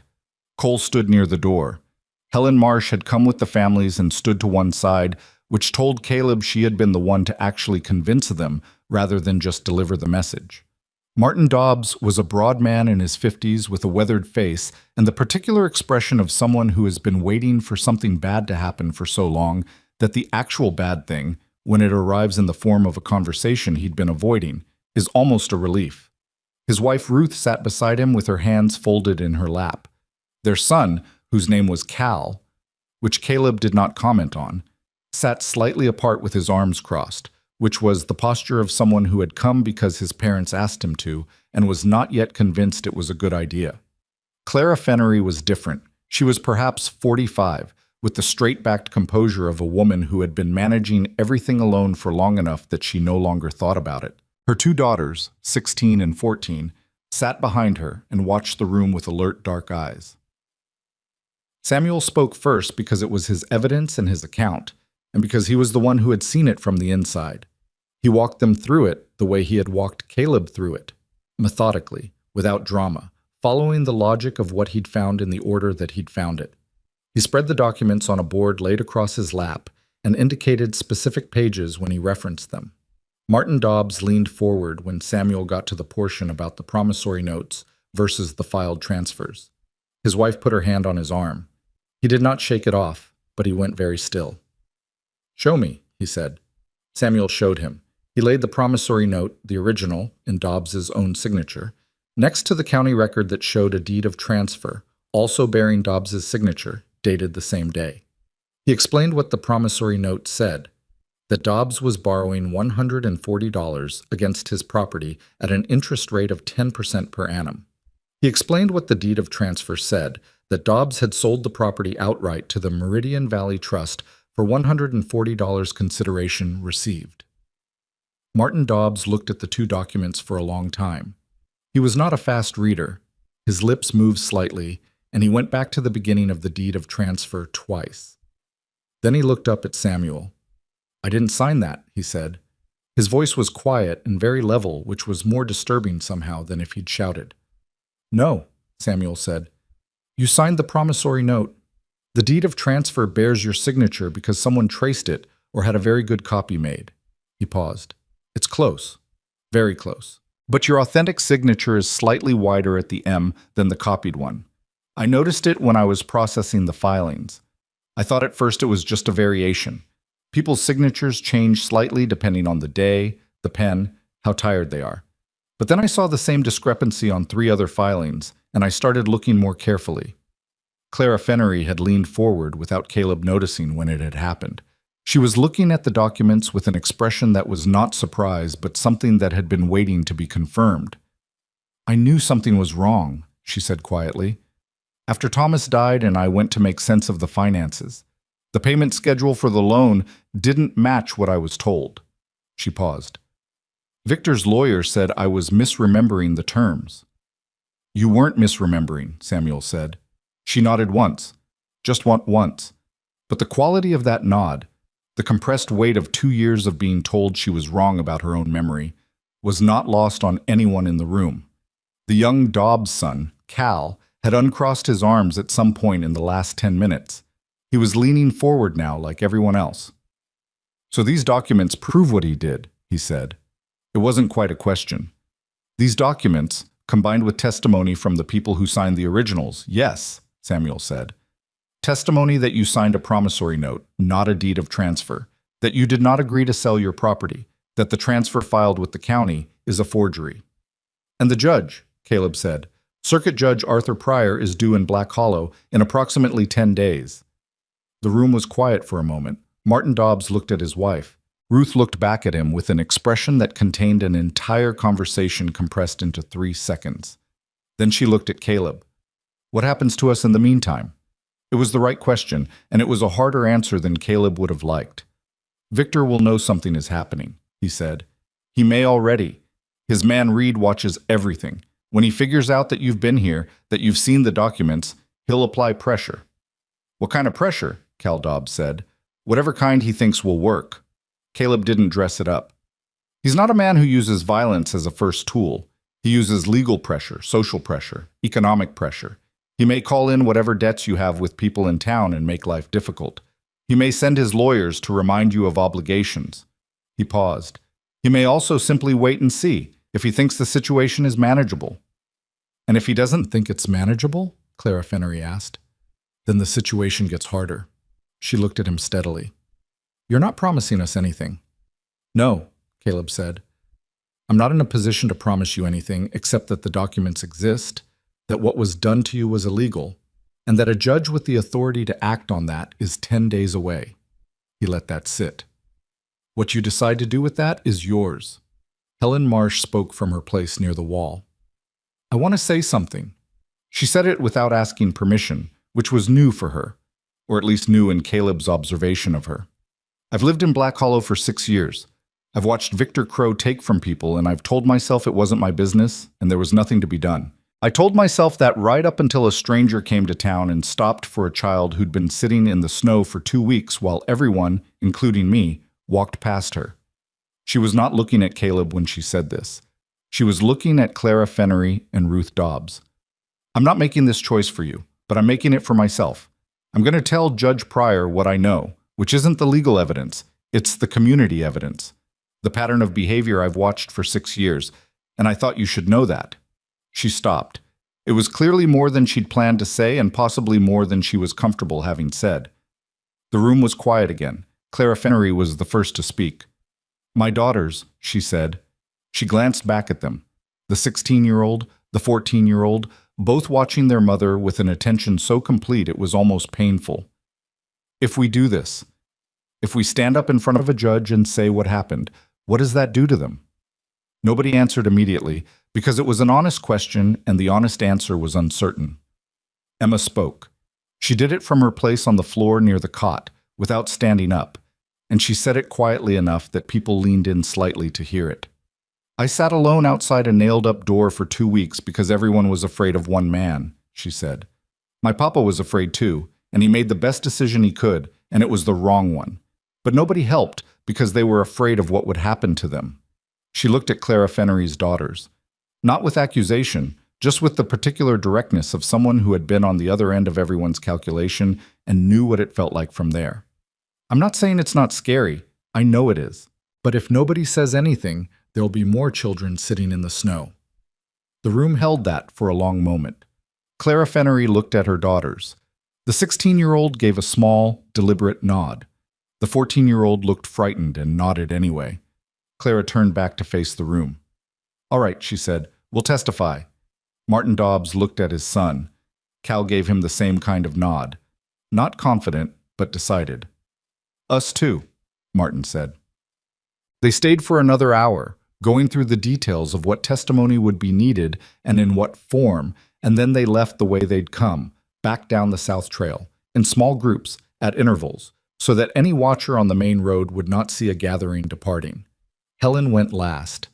At the door she paused and looked back at Caleb. "Victor will find out," she said, for the second time. "I know," he said, for the second time. She left. Samuel, who had been up longer than his leg could really justify, lay back on the cot with the particular controlled relief of someone managing serious pain who can finally stop managing it for a few hours.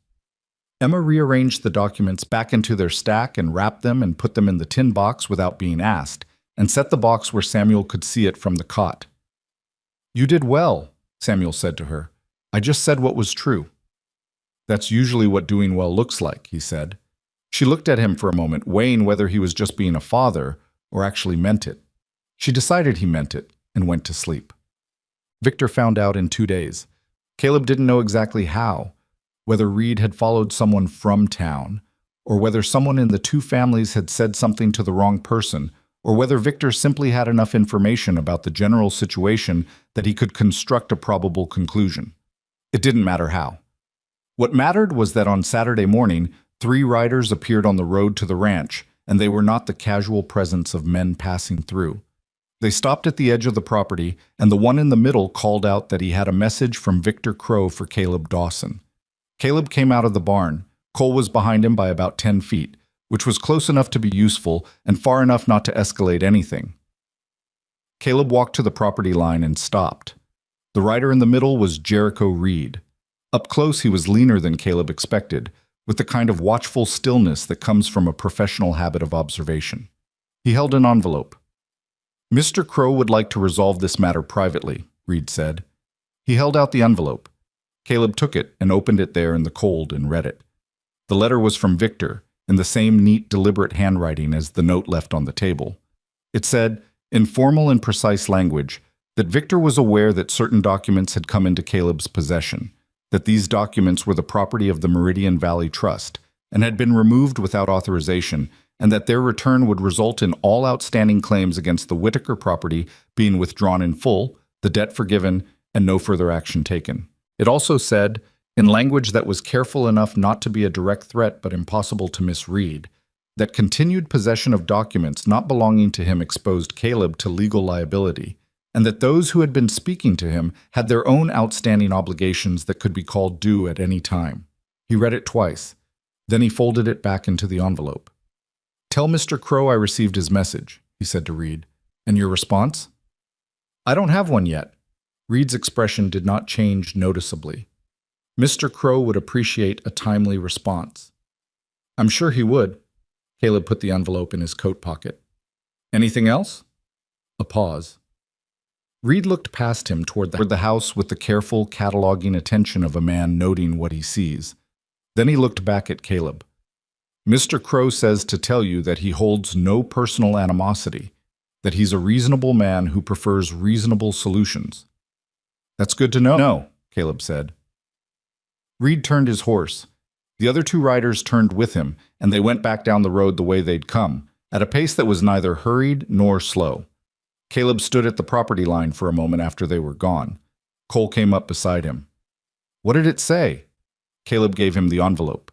Cole read it, and his face tightened in a specific way. "He knows about the families." "Yes." "The outstanding obligations. He means the Fennery mortgage and the Dobbs harvest loan." Cole folded the letter. "He can call those in without the fraud case. They're legitimate debts. If he calls them due immediately, in full, before the judge arrives, they lose the property a different way, Caleb said. Even if the fraud case succeeds eventually, they're displaced in the meantime. He started back toward the house. Come inside. He told Samuel and Emma what had happened, leaving out nothing. Samuel listened with his eyes on the ceiling and his hands on his chest and the expression of a man running through the same calculations Caleb had run through. When Caleb finished, Samuel said, "He's going to move on the debts." "Probably." "Can the families cover them?" "No." Cole answered that one. The Dobbs borrowed against last season's harvest. The Fennery mortgage has 3 payments outstanding since Thomas died. Samuel closed his eyes, opened them. If he displaces them before Pryor arrives, we have their testimony but no standing. They'll be gone from the county, or at least from their homes, and their motivation to follow through on a legal proceeding goes down considerably when they're trying to survive displacement. "I know," Caleb said. "So we need to either pay their debts, which none of us can do, or find a way to prevent him from calling them due, which requires legal intervention we don't have yet, or accelerate getting Pryor here." Samuel turned this over. "Is there any way to reach Pryor before his scheduled circuit?" "I don't know where he is between circuits," Caleb said. "Cole," Samuel said, "the county seat. You know the land office there. Is there anyone in the county administration who isn't Victor's?" Cole thought for a moment. "The land office clerk, woman named Agnes Purdy. She's been there 15 years. Victor never bothered to cultivate her because she's a clerk, not an official. She can't do anything except file and record, but she'd know where Pryor is between circuits." "Can you get to the county seat?" "Day-and-a-half ride." "If you leave tonight, I'd get there tomorrow evening," Cole said. "And if Pryor can be reached, we shorten the timeline," Caleb said. He thought about it. Sending Cole meant reducing by 1 the number of capable people at the ranch. It also meant losing the person who had the most direct experience with the county administrative structure, which might be exactly what they needed. "There's a risk," Cole said. "If Victor has someone watching the road out of town, go north first," Caleb said, "through the back country. Come out on the county road past the fork. It adds 4 hours, but it doesn't go through town." Cole nodded slowly. He was doing his own calculation, which Caleb could see plainly. The weight of being the one sent away again.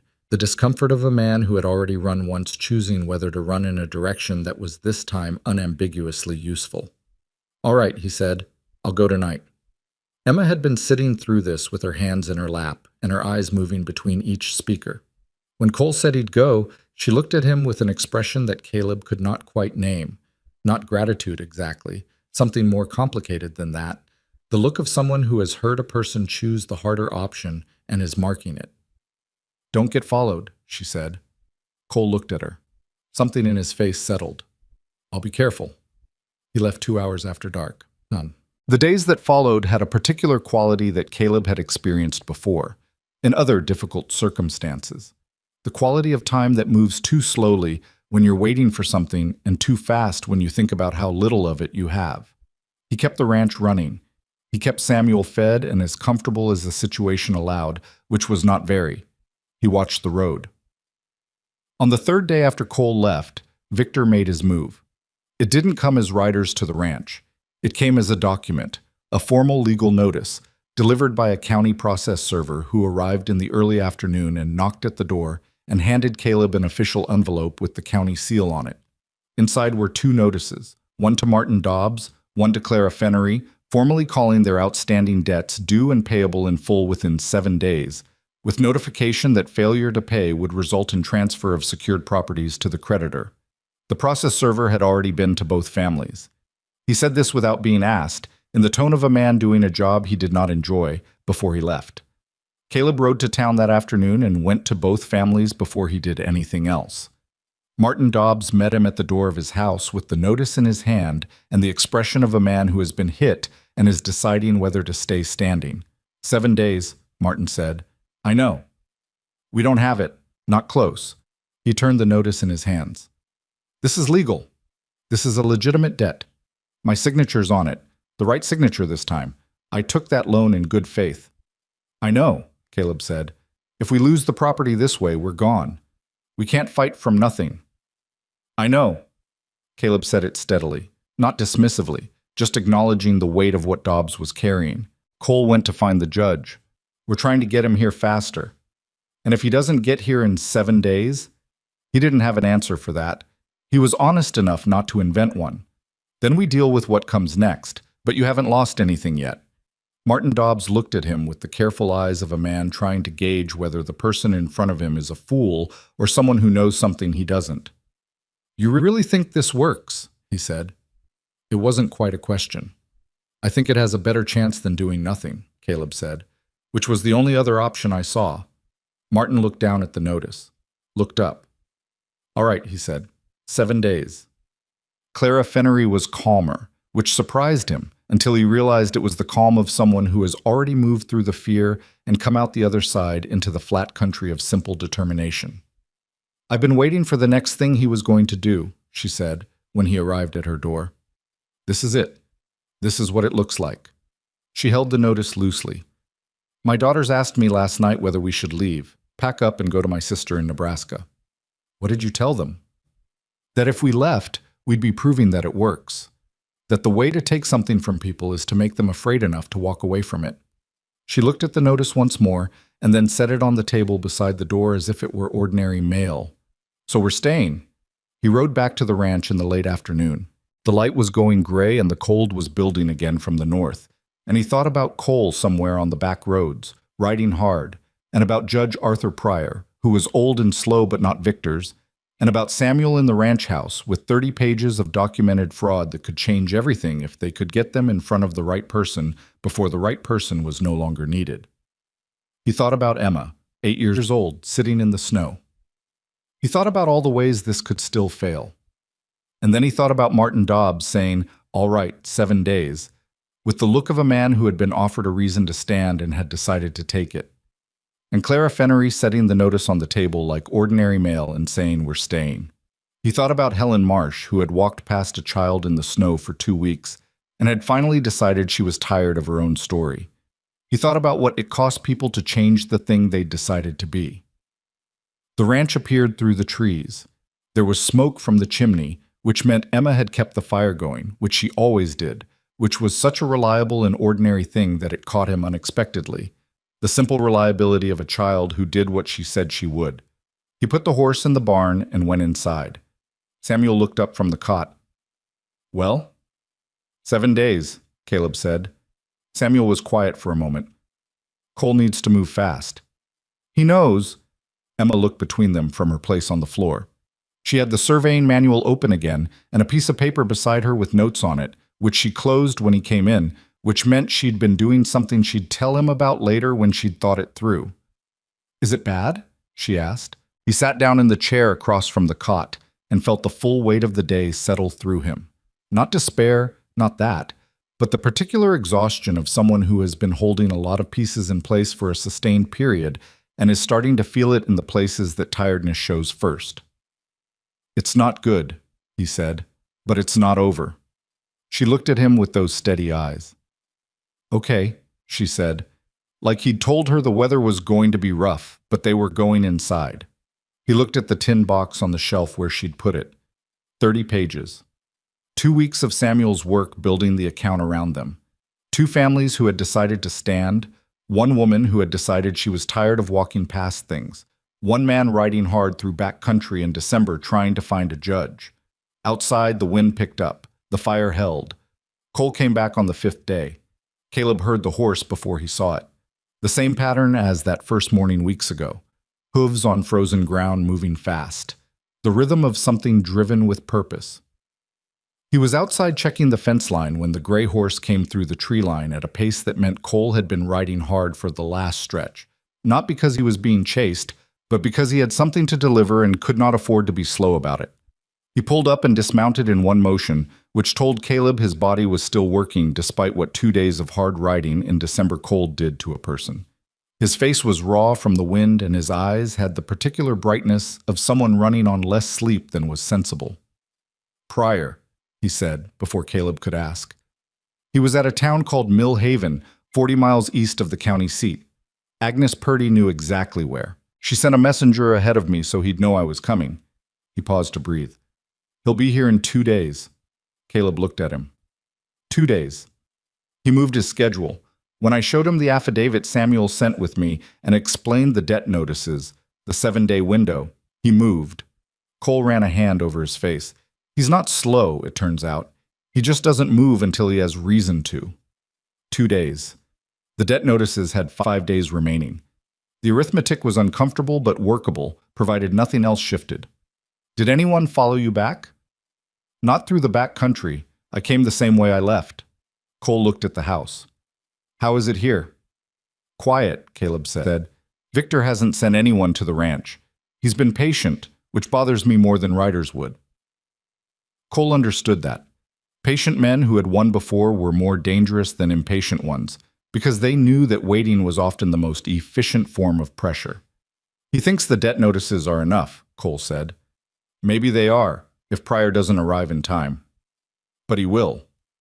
He will, Caleb agreed. They went inside. Samuel pushed himself upright on the cot when Cole came through the door, and the first thing he said was not about the judge or the timeline, but, "Did you sleep at all?" "Some," Cole said. "That means no," Emma said, from her place near the fire. She was factual about it rather than sympathetic, which was somehow more appropriate. She handed him the tin cup that had been warming by the fire, and he took it without ceremony and drank. The 2 days moved the way days move when you're watching them, too slowly, when you were sitting still, and too fast when you thought about what was coming. Caleb used them to get as ready as he could for something he couldn't fully prepare for, because he didn't know exactly what form it would take when it arrived. He rode to Helen Marsh and told her Pryor was coming in 2 days. She received this with a stillness that was not calm, but was the thing that lives next to calm. The state of someone who has committed to a course of action and is now simply waiting for the moment it becomes real. "I'll tell the families," she said, quietly. "Yes." She paused. "Victor's been in town every day this week, visible, walking the street, talking to people, reminding everyone he exists." She said it with the particular weariness of someone who understands exactly what the behavior means. It was a performance of normalcy, of invulnerability, the kind of presence that says nothing has changed, and nothing is going to change, and anyone who thinks otherwise is going to be disappointed. "He knows something is moving," Caleb said. "He knows. He just doesn't know what or when." She looked at him carefully. "What happens when Pryor arrives? Where does he hold proceedings?"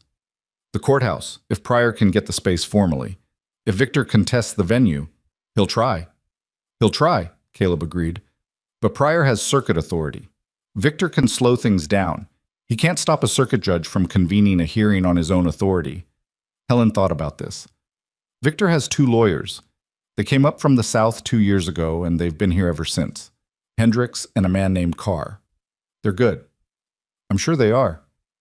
"Samuel will need to testify in person, in that room, in front of Victor's lawyers, with his leg the way it is." She said it not to be difficult, but because it was a real problem that needed to be named. "I know," Caleb said. "He knows." She nodded. "All right, 2 days." She said it like she was marking a line in something. "What?" On the evening of the 2nd day, Judge Arthur Pryor arrived in Black Hollow. He was not what Caleb had been picturing, though he should have learned by now to stop picturing things in advance. Pryor was perhaps 70, with white hair and a face so deeply lined it looked like a topographic map of somewhere that had seen significant weather. He was small and wore a coat that was slightly too large for him, and moved with the unhurried deliberateness of a man who had long ago stopped worrying about what his pace looked like to other people. He arrived with one deputy, a younger man named Sutter, who carried the judge's 2 bags and had the quiet, watchful manner of someone who had traveled with Pryor long enough to know that most situations resolved themselves if you gave them enough rope. Pryor took a room at the boarding house. He did not send for anyone that evening. He ate his dinner and went to bed, which either meant he was genuinely tired from the road or that he was making a point about the terms on which he operated. Caleb, who had gone to town to see his arrival, decided it was probably both. Victor Crow appeared in the boarding house common room within an hour of Pryor's arrival, which told Caleb that Victor had been informed the moment Pryor entered town.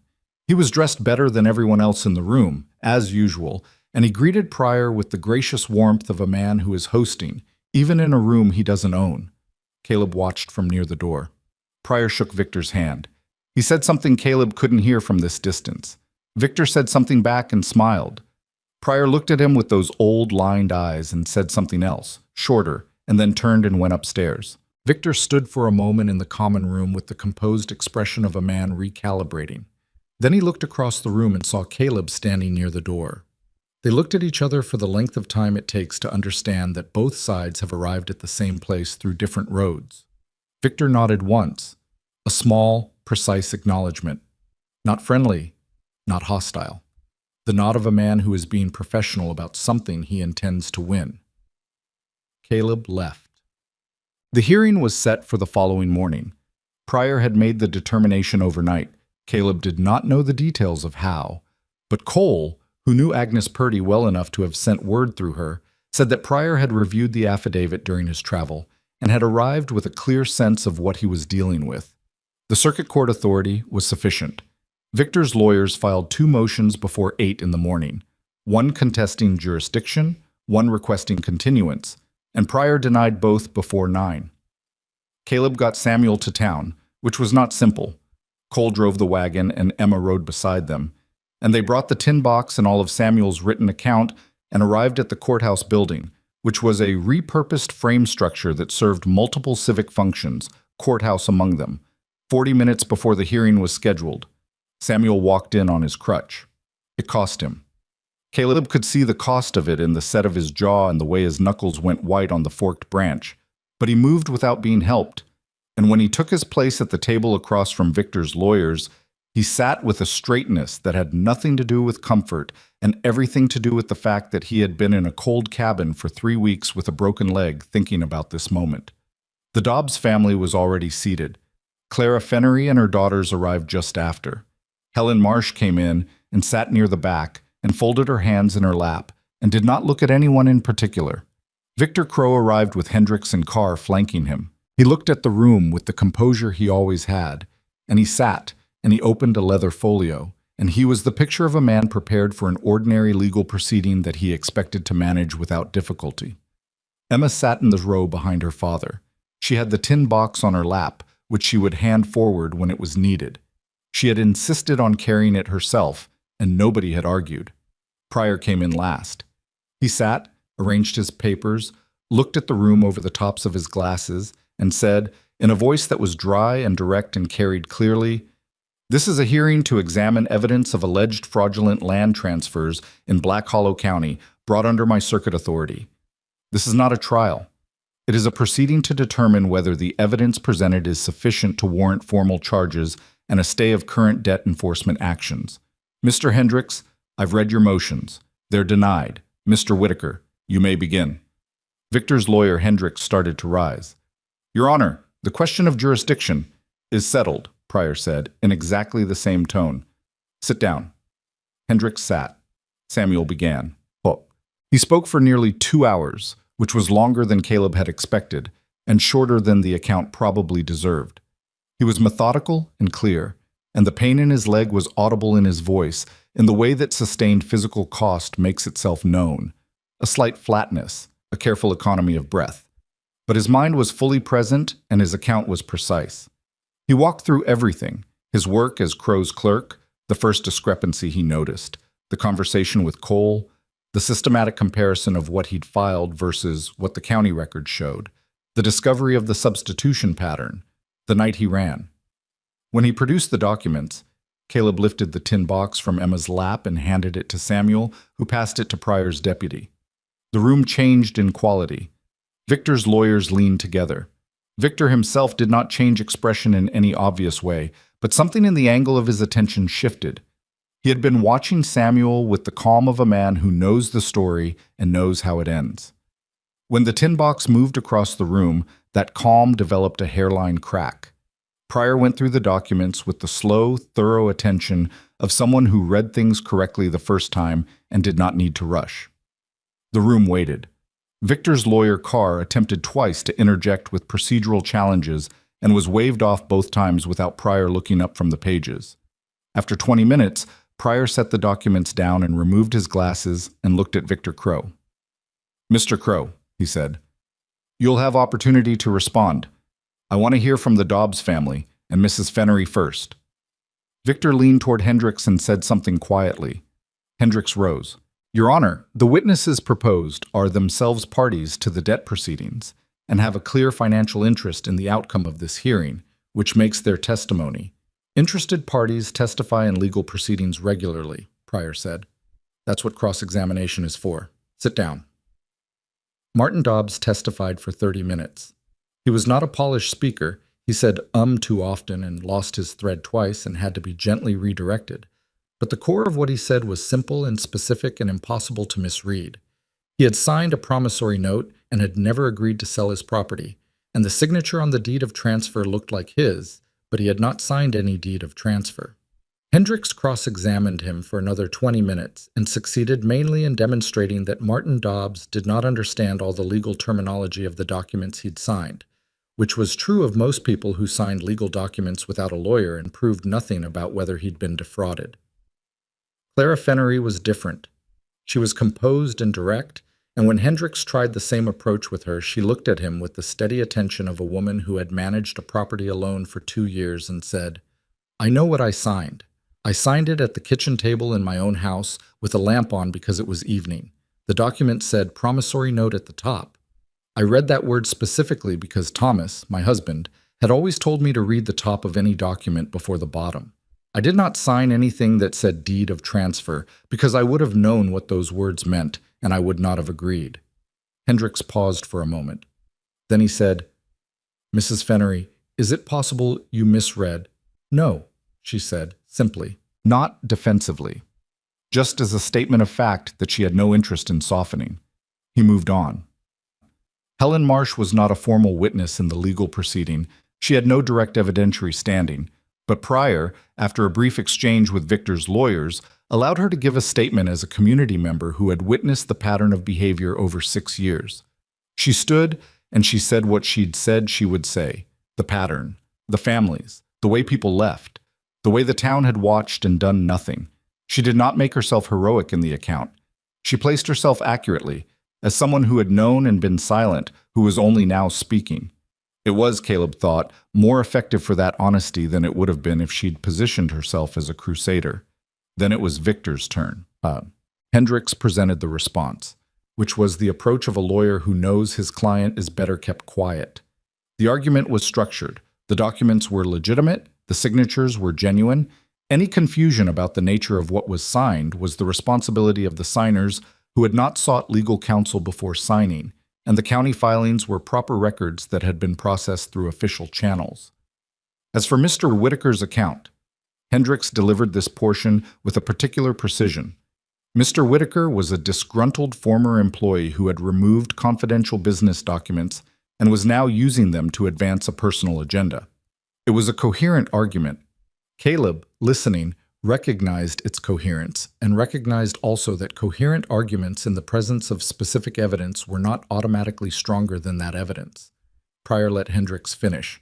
Then he said, "Mr. Crow, I'd like to ask you a question directly." Victor rose. "Of course, Your Honor." The original promissory notes and the filed deeds of transfer bear the same signatures on the same dates.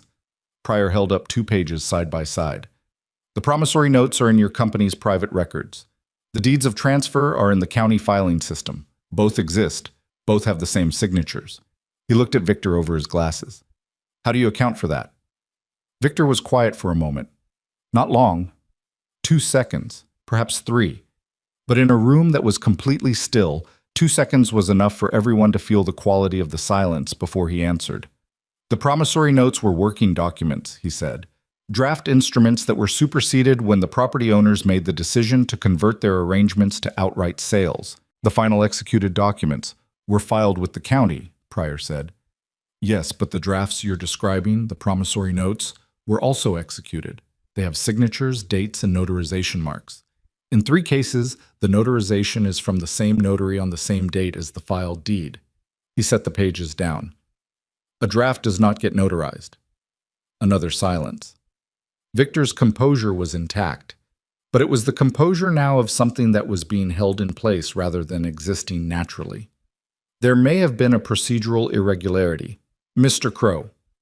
Pryor's voice did not rise. It simply became more specific. "I've been doing this for 31 years. I know what a procedural irregularity looks like. I also know what a substitution looks like. He picked up his pen. I'm issuing a temporary stay on all debt enforcement actions currently pending against the Dobbs and Fennery properties, effective immediately. I'm also ordering a formal examination of the county recording office under the authority of the State Land Commission. He looked at Pryor's deputy Sutter. Get me the clerk of court. He looked back at the room. We're not finished today, but we're finished for this morning. Hendricks was on his feet immediately, and Carr beside him, and there was a rapid, low-voiced exchange between them and Victor that Caleb watched from across the room without being able to hear. What he could see was the specific quality of Victor's posture, the way a structure looks just before it settles under a load it wasn't built for. Not collapsed? Not yet. But changed in a way that couldn't be walked back. The formal examination of the county recording office began 2 days later. Dillard Hess, the county recorder, lasted approximately 4 hours under examination before he requested to speak with Pryor privately. What happened in that private conversation was not publicly disclosed, but its consequence was visible. Hess provided a written statement to Pryor's proceeding that confirmed he had been instructed by Victor Crow on 12 occasions over 2 years to file documents that were not the documents submitted to him by the property owners, and that he had done so in exchange for payments totaling $2,300. $2,300. That was the number. That was what it had cost to buy the corruption that took 5 families' land. Victor Crow was taken into formal custody by Pryor's deputy and a county sheriff's officer 2 days after Hess's statement, pending a criminal fraud proceeding. His lawyers filed for his release on bond and received it. He was not kept in jail through the winter because that was not how these things worked for men of his resources. But the terms of his release prohibited any further business transactions, any contact with county officials, and any communication with the named families or witnesses. Jericho Reed left Black Hollow the same day Victor was taken in. Nobody went after him, which Caleb thought said something about the limits of justice in practical application. The red-bearded man at the gate left too. Victor's operation, without Victor to direct it and with its financial instruments frozen by Pryor's order, simply stopped. Like a machine with the power cut, all that motion, all that organized pressure, and when the one point of control was removed, nothing kept moving on its own. That was also something about how these things worked. The properties were not returned immediately. Nothing in legal proceedings happened immediately, and anyone who expected otherwise was going to spend a lot of time being disappointed. The formal restoration of the Dobbs and Fennery properties to their rightful owners took 3 months. 3 months of filings and hearings, and the grinding patience of due process, which was not glamorous but was the only mechanism that produced a result you could actually rely on. The 3 families who had left Black Hollow before any of this happened were harder cases. 2 of them received restorations. The 3rd had already sold the property they'd fled to, and the chain of title was complicated enough that the resolution, when it finally came, was partial. That was the honest version. Nobody got everything back perfectly. The machine of correction was slower and less complete than the machine of harm had been, which is usually true and which is worth saying plainly. Samuel's leg healed, but not straight. The 3 weeks in the trapping cabin with a self-splinted break had set it in a way that no amount of subsequent medical attention could fully correct, and he walked with a slight list for the rest of his life. He was aware of this without being dramatic about it. When Emma asked him once, in the spring, whether it bothered him, he said yes, and then said that a lot of things that happened couldn't be unhappened, and the question was what you did after. She thought about this for a while and said that sounded right, but also like something people say when they're trying not to complain. He laughed, which was not something he'd done easily in the months before, and said she was probably correct on both counts. Cole stayed in Black Hollow. This surprised Caleb because Cole had not had obvious roots there before, and the reasons that had kept him were gone. But he stayed, and he put out a shingle as a land surveyor, legitimate work, the kind he'd been doing before all of it. And he did it carefully and with the particular attention of someone who understood what happened when it was done wrong. He was not trying to make up for anything, or at least he told himself he wasn't. He was just doing the work he knew how to do, and doing it in a way that didn't require him to look away from what it produced. Helen Marsh's shop did more business in the spring than it had done in 2 years. She said nothing publicly about the connection between those 2 facts, but she understood it privately. Dillard Hess was removed from his position as county recorder and faced a lesser charge of fraud to which he pled guilty and received a suspended sentence, which was the kind of outcome that satisfied nobody completely, but was what the evidence and the deal he'd struck with Pryor's proceeding produced. A new county recorder was appointed, a woman from the east end of the county named Willa Breach, who had a reputation for exactitude and who, by all accounts, had no idea what social arrangements were expected of her, and had no interest in finding out. Victor Crow's criminal fraud trial was held in the county seat 6 months after his arrest. He had good lawyers who were working hard, and the proceeding was long and complicated, and in the end he was convicted on 4 counts of fraudulent land transfer and 2 counts of obtaining money by deception, which carried a sentence of 7 years. He appealed, which was expected. The appeal was denied, which took another 8 months. I went to prison eventually, which was the outcome that the law produced through its slow and imperfect machinery. Caleb was not there when the verdict came down. He was at the ranch, because it was summer by then, and the ranch required everything summer demanded.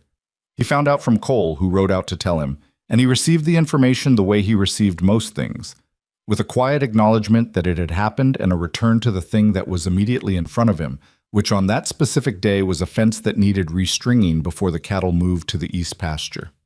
The thing about the whole of it, and this is the part that doesn't fit neatly into any account of what happened, is that the moment it was over, the world did not transform. The sun came up the next morning over Black Hollow the same way it had come up the morning before. People went about their business.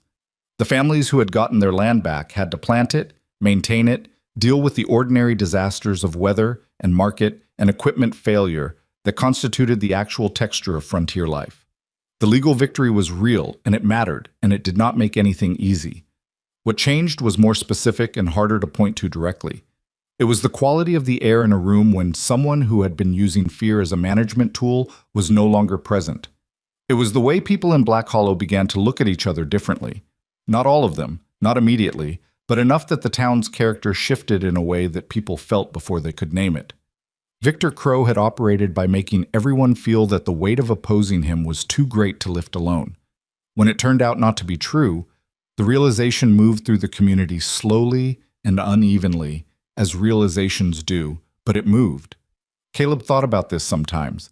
In the evenings, when the work was done and the light was going and there was a few minutes before the next thing required his attention, he thought about what it cost to change the condition of a place. Not the legal cost, the human cost. The Dobbs family's 7 days of uncertainty, not knowing whether they'd have a home at the end of it.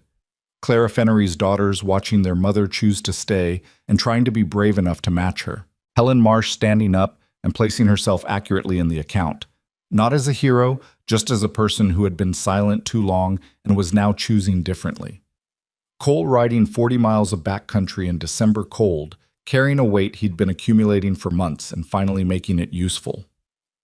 All of that cost was real. It didn't disappear when the verdict came down. That was the thing he could not fully articulate to anyone, and that he had come to believe was the most important thing. The courage that mattered was not the dramatic courage of a single decisive moment. It was the courage of the sustained commitment, the kind that asked something of you every day for weeks, that didn't guarantee a good outcome, that required you to stand in a courtroom, or in a ranch house, or at your own door, and make the same choice repeatedly in the face of real consequences. Most of the people who had made this work were not brave in the sense that stories usually meant. They were frightened and tired and not sure it was going to work, and they did it anyway because the alternative was a version of themselves they couldn't live with. He had started by stopping for a child in the snow. That was all. One decision made before he'd thought about it enough to talk himself out of it. And then each subsequent decision had grown from that one the way decisions do when you've committed to a direction. Not inevitable, not easy, but connected. He still thought it could have gone wrong. He was honest enough with himself to know that. A different judge, or a county seat that Victor had reached before Cole did, or one of the families losing their nerve before the hearing, any of those could have tipped it. The outcome was not the point. The point was what you did before you knew the outcome, when all you had was your own judgment about what was right and the willingness to stand in that place for as long as it required. The summer Emma turned 9, she and Samuel were still at the ranch. This had not been the original plan. The original plan had been to get through the legal proceedings and then for Samuel to figure out what came next, where they'd go, how they'd rebuild, what shape a life looked like after the shape it had been was broken and reformed.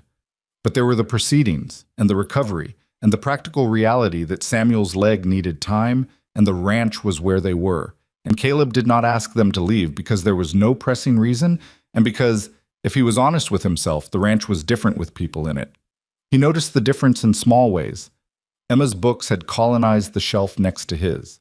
Samuel's tools were in a corner of the barn because he had started helping with the repair work as his leg allowed. And his tools were organized in a way that was not how Caleb organized tools, but was coherent in its own logic. There were 2 cups on the table in the morning instead of 1. One evening in July, after a long day that had started before sunrise and ended with a fence repaired and a water channel cleared and a meal that Emma had made without asking whether she should, the 3 of them sat on the steps of the ranch house in the cool of the evening and watched the light go out of the sky. The days were long now. There was time in the evening to simply exist without the next thing pressing immediately. "I've been thinking about staying," Samuel said. He said it carefully, with the tone of a man who has been thinking about something for a while and has finally organized his thinking into words. "If that's something you'd consider." Caleb looked at the darkening hills. "What would you do?" "Keep doing what I'm doing. Help with the ranch. I'm not a rancher, I know that. But I can keep books. I can manage the records and the accounts and the correspondence. Things you do yourself right now and probably hate doing." He paused. "I'm also talking to Cole about the land survey work. There's a need for it around here now that people are looking at their records again. Cole can't do all of it himself." "Emma's school," Caleb said. "Black Hollow doesn't have one." "Helen Marsh has been talking to 3 other families about starting one. There's enough children now, with the families that stayed." Caleb was quiet for a moment. "You don't have to decide now," Samuel said. "I know." He looked at the hills for another moment. Then, "I'm not good with people being underfoot. I've noticed. I like mornings quiet. Emma's quiet in the mornings. I'm usually up before anyone." Caleb looked at him sideways. Samuel looked back with the expression of a man who has made a careful and reasonable argument and is waiting to see whether the other person is going to engage with the argument or find a different objection.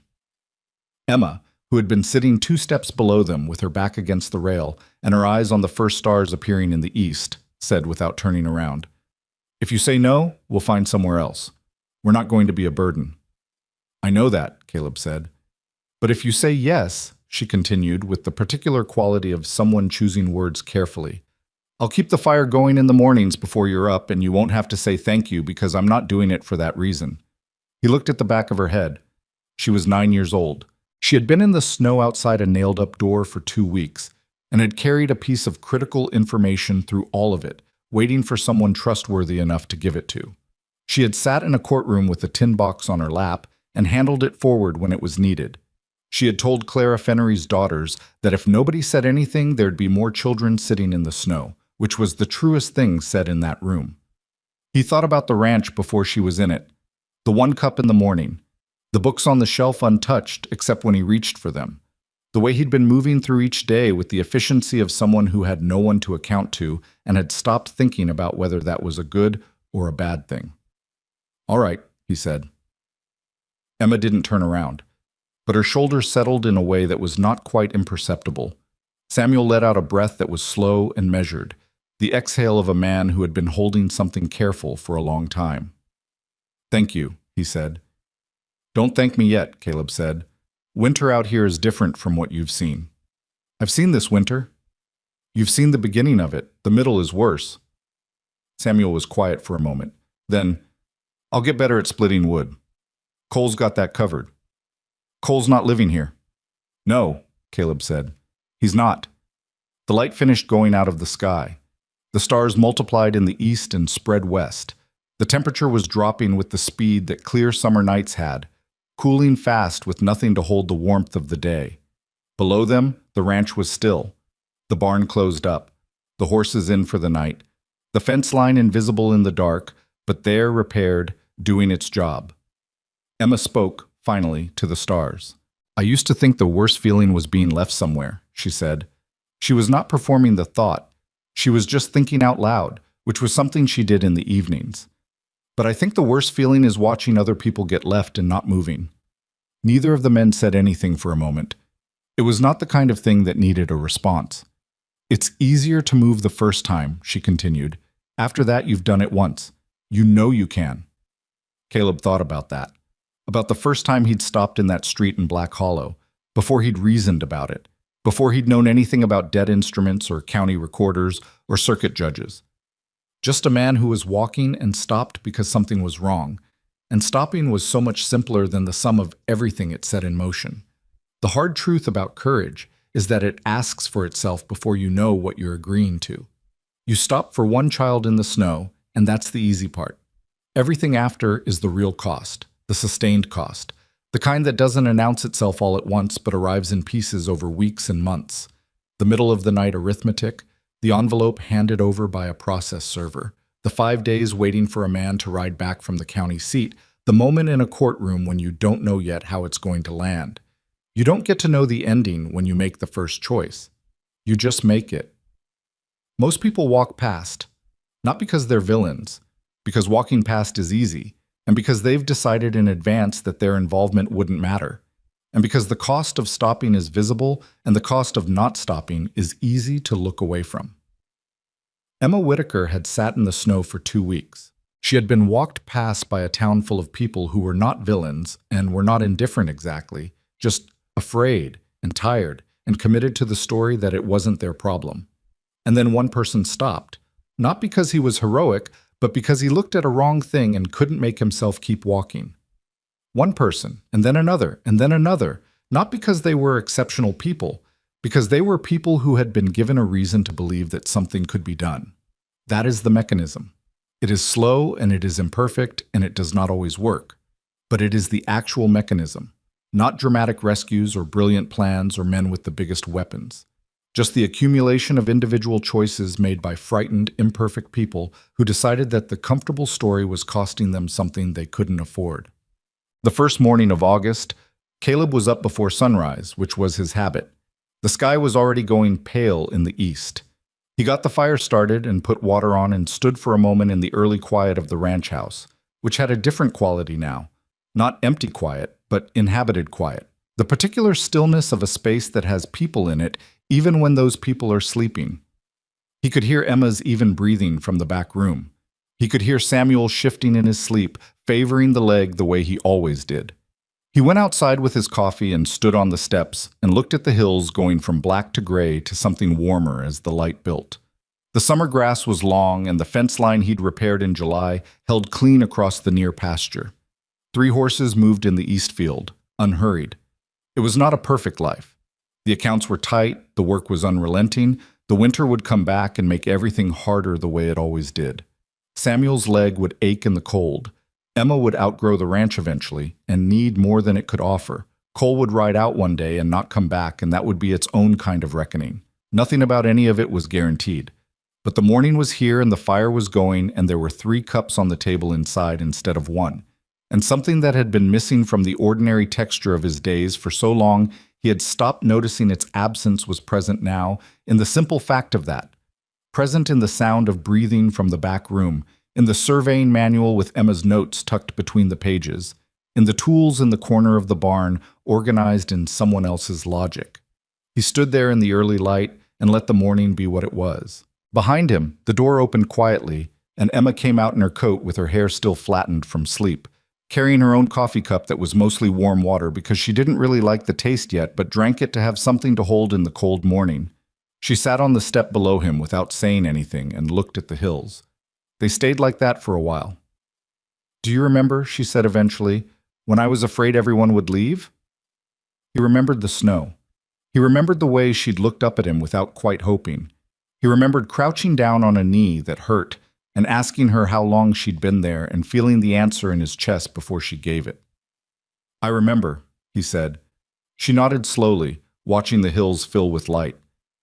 "I still get scared sometimes that things will go back to the way they were." "That's reasonable," he said. "But it's different now. The scared feeling." She turned her cup in her hands. "Before, when I was scared, there was nothing to hold on to. Now when I get scared, I think, there are people who stayed. That's real. That happened. He didn't have a more useful response than that, so he didn't try to manufacture one. The sun came fully over the ridge, and the ranch lit up in the particular warm gold of a summer morning that had no interest in drama, that simply arrived and did what mornings do. The horses moved in the east field. The fire held inside. The hills were exactly as they had always been. Emma pulled her coat tighter and leaned back against the post and closed her eyes against the light. Not quite smiling, not quite at peace, but something in the vicinity of both. The way people look when they have survived something and have not yet forgotten the surviving but have started, cautiously, to believe in what came after. Caleb drank his coffee. Some promises, when you made them without knowing what they cost, turned out to cost everything you had and be worth more than that. He had not been looking for this life. He had stopped for a child in the snow.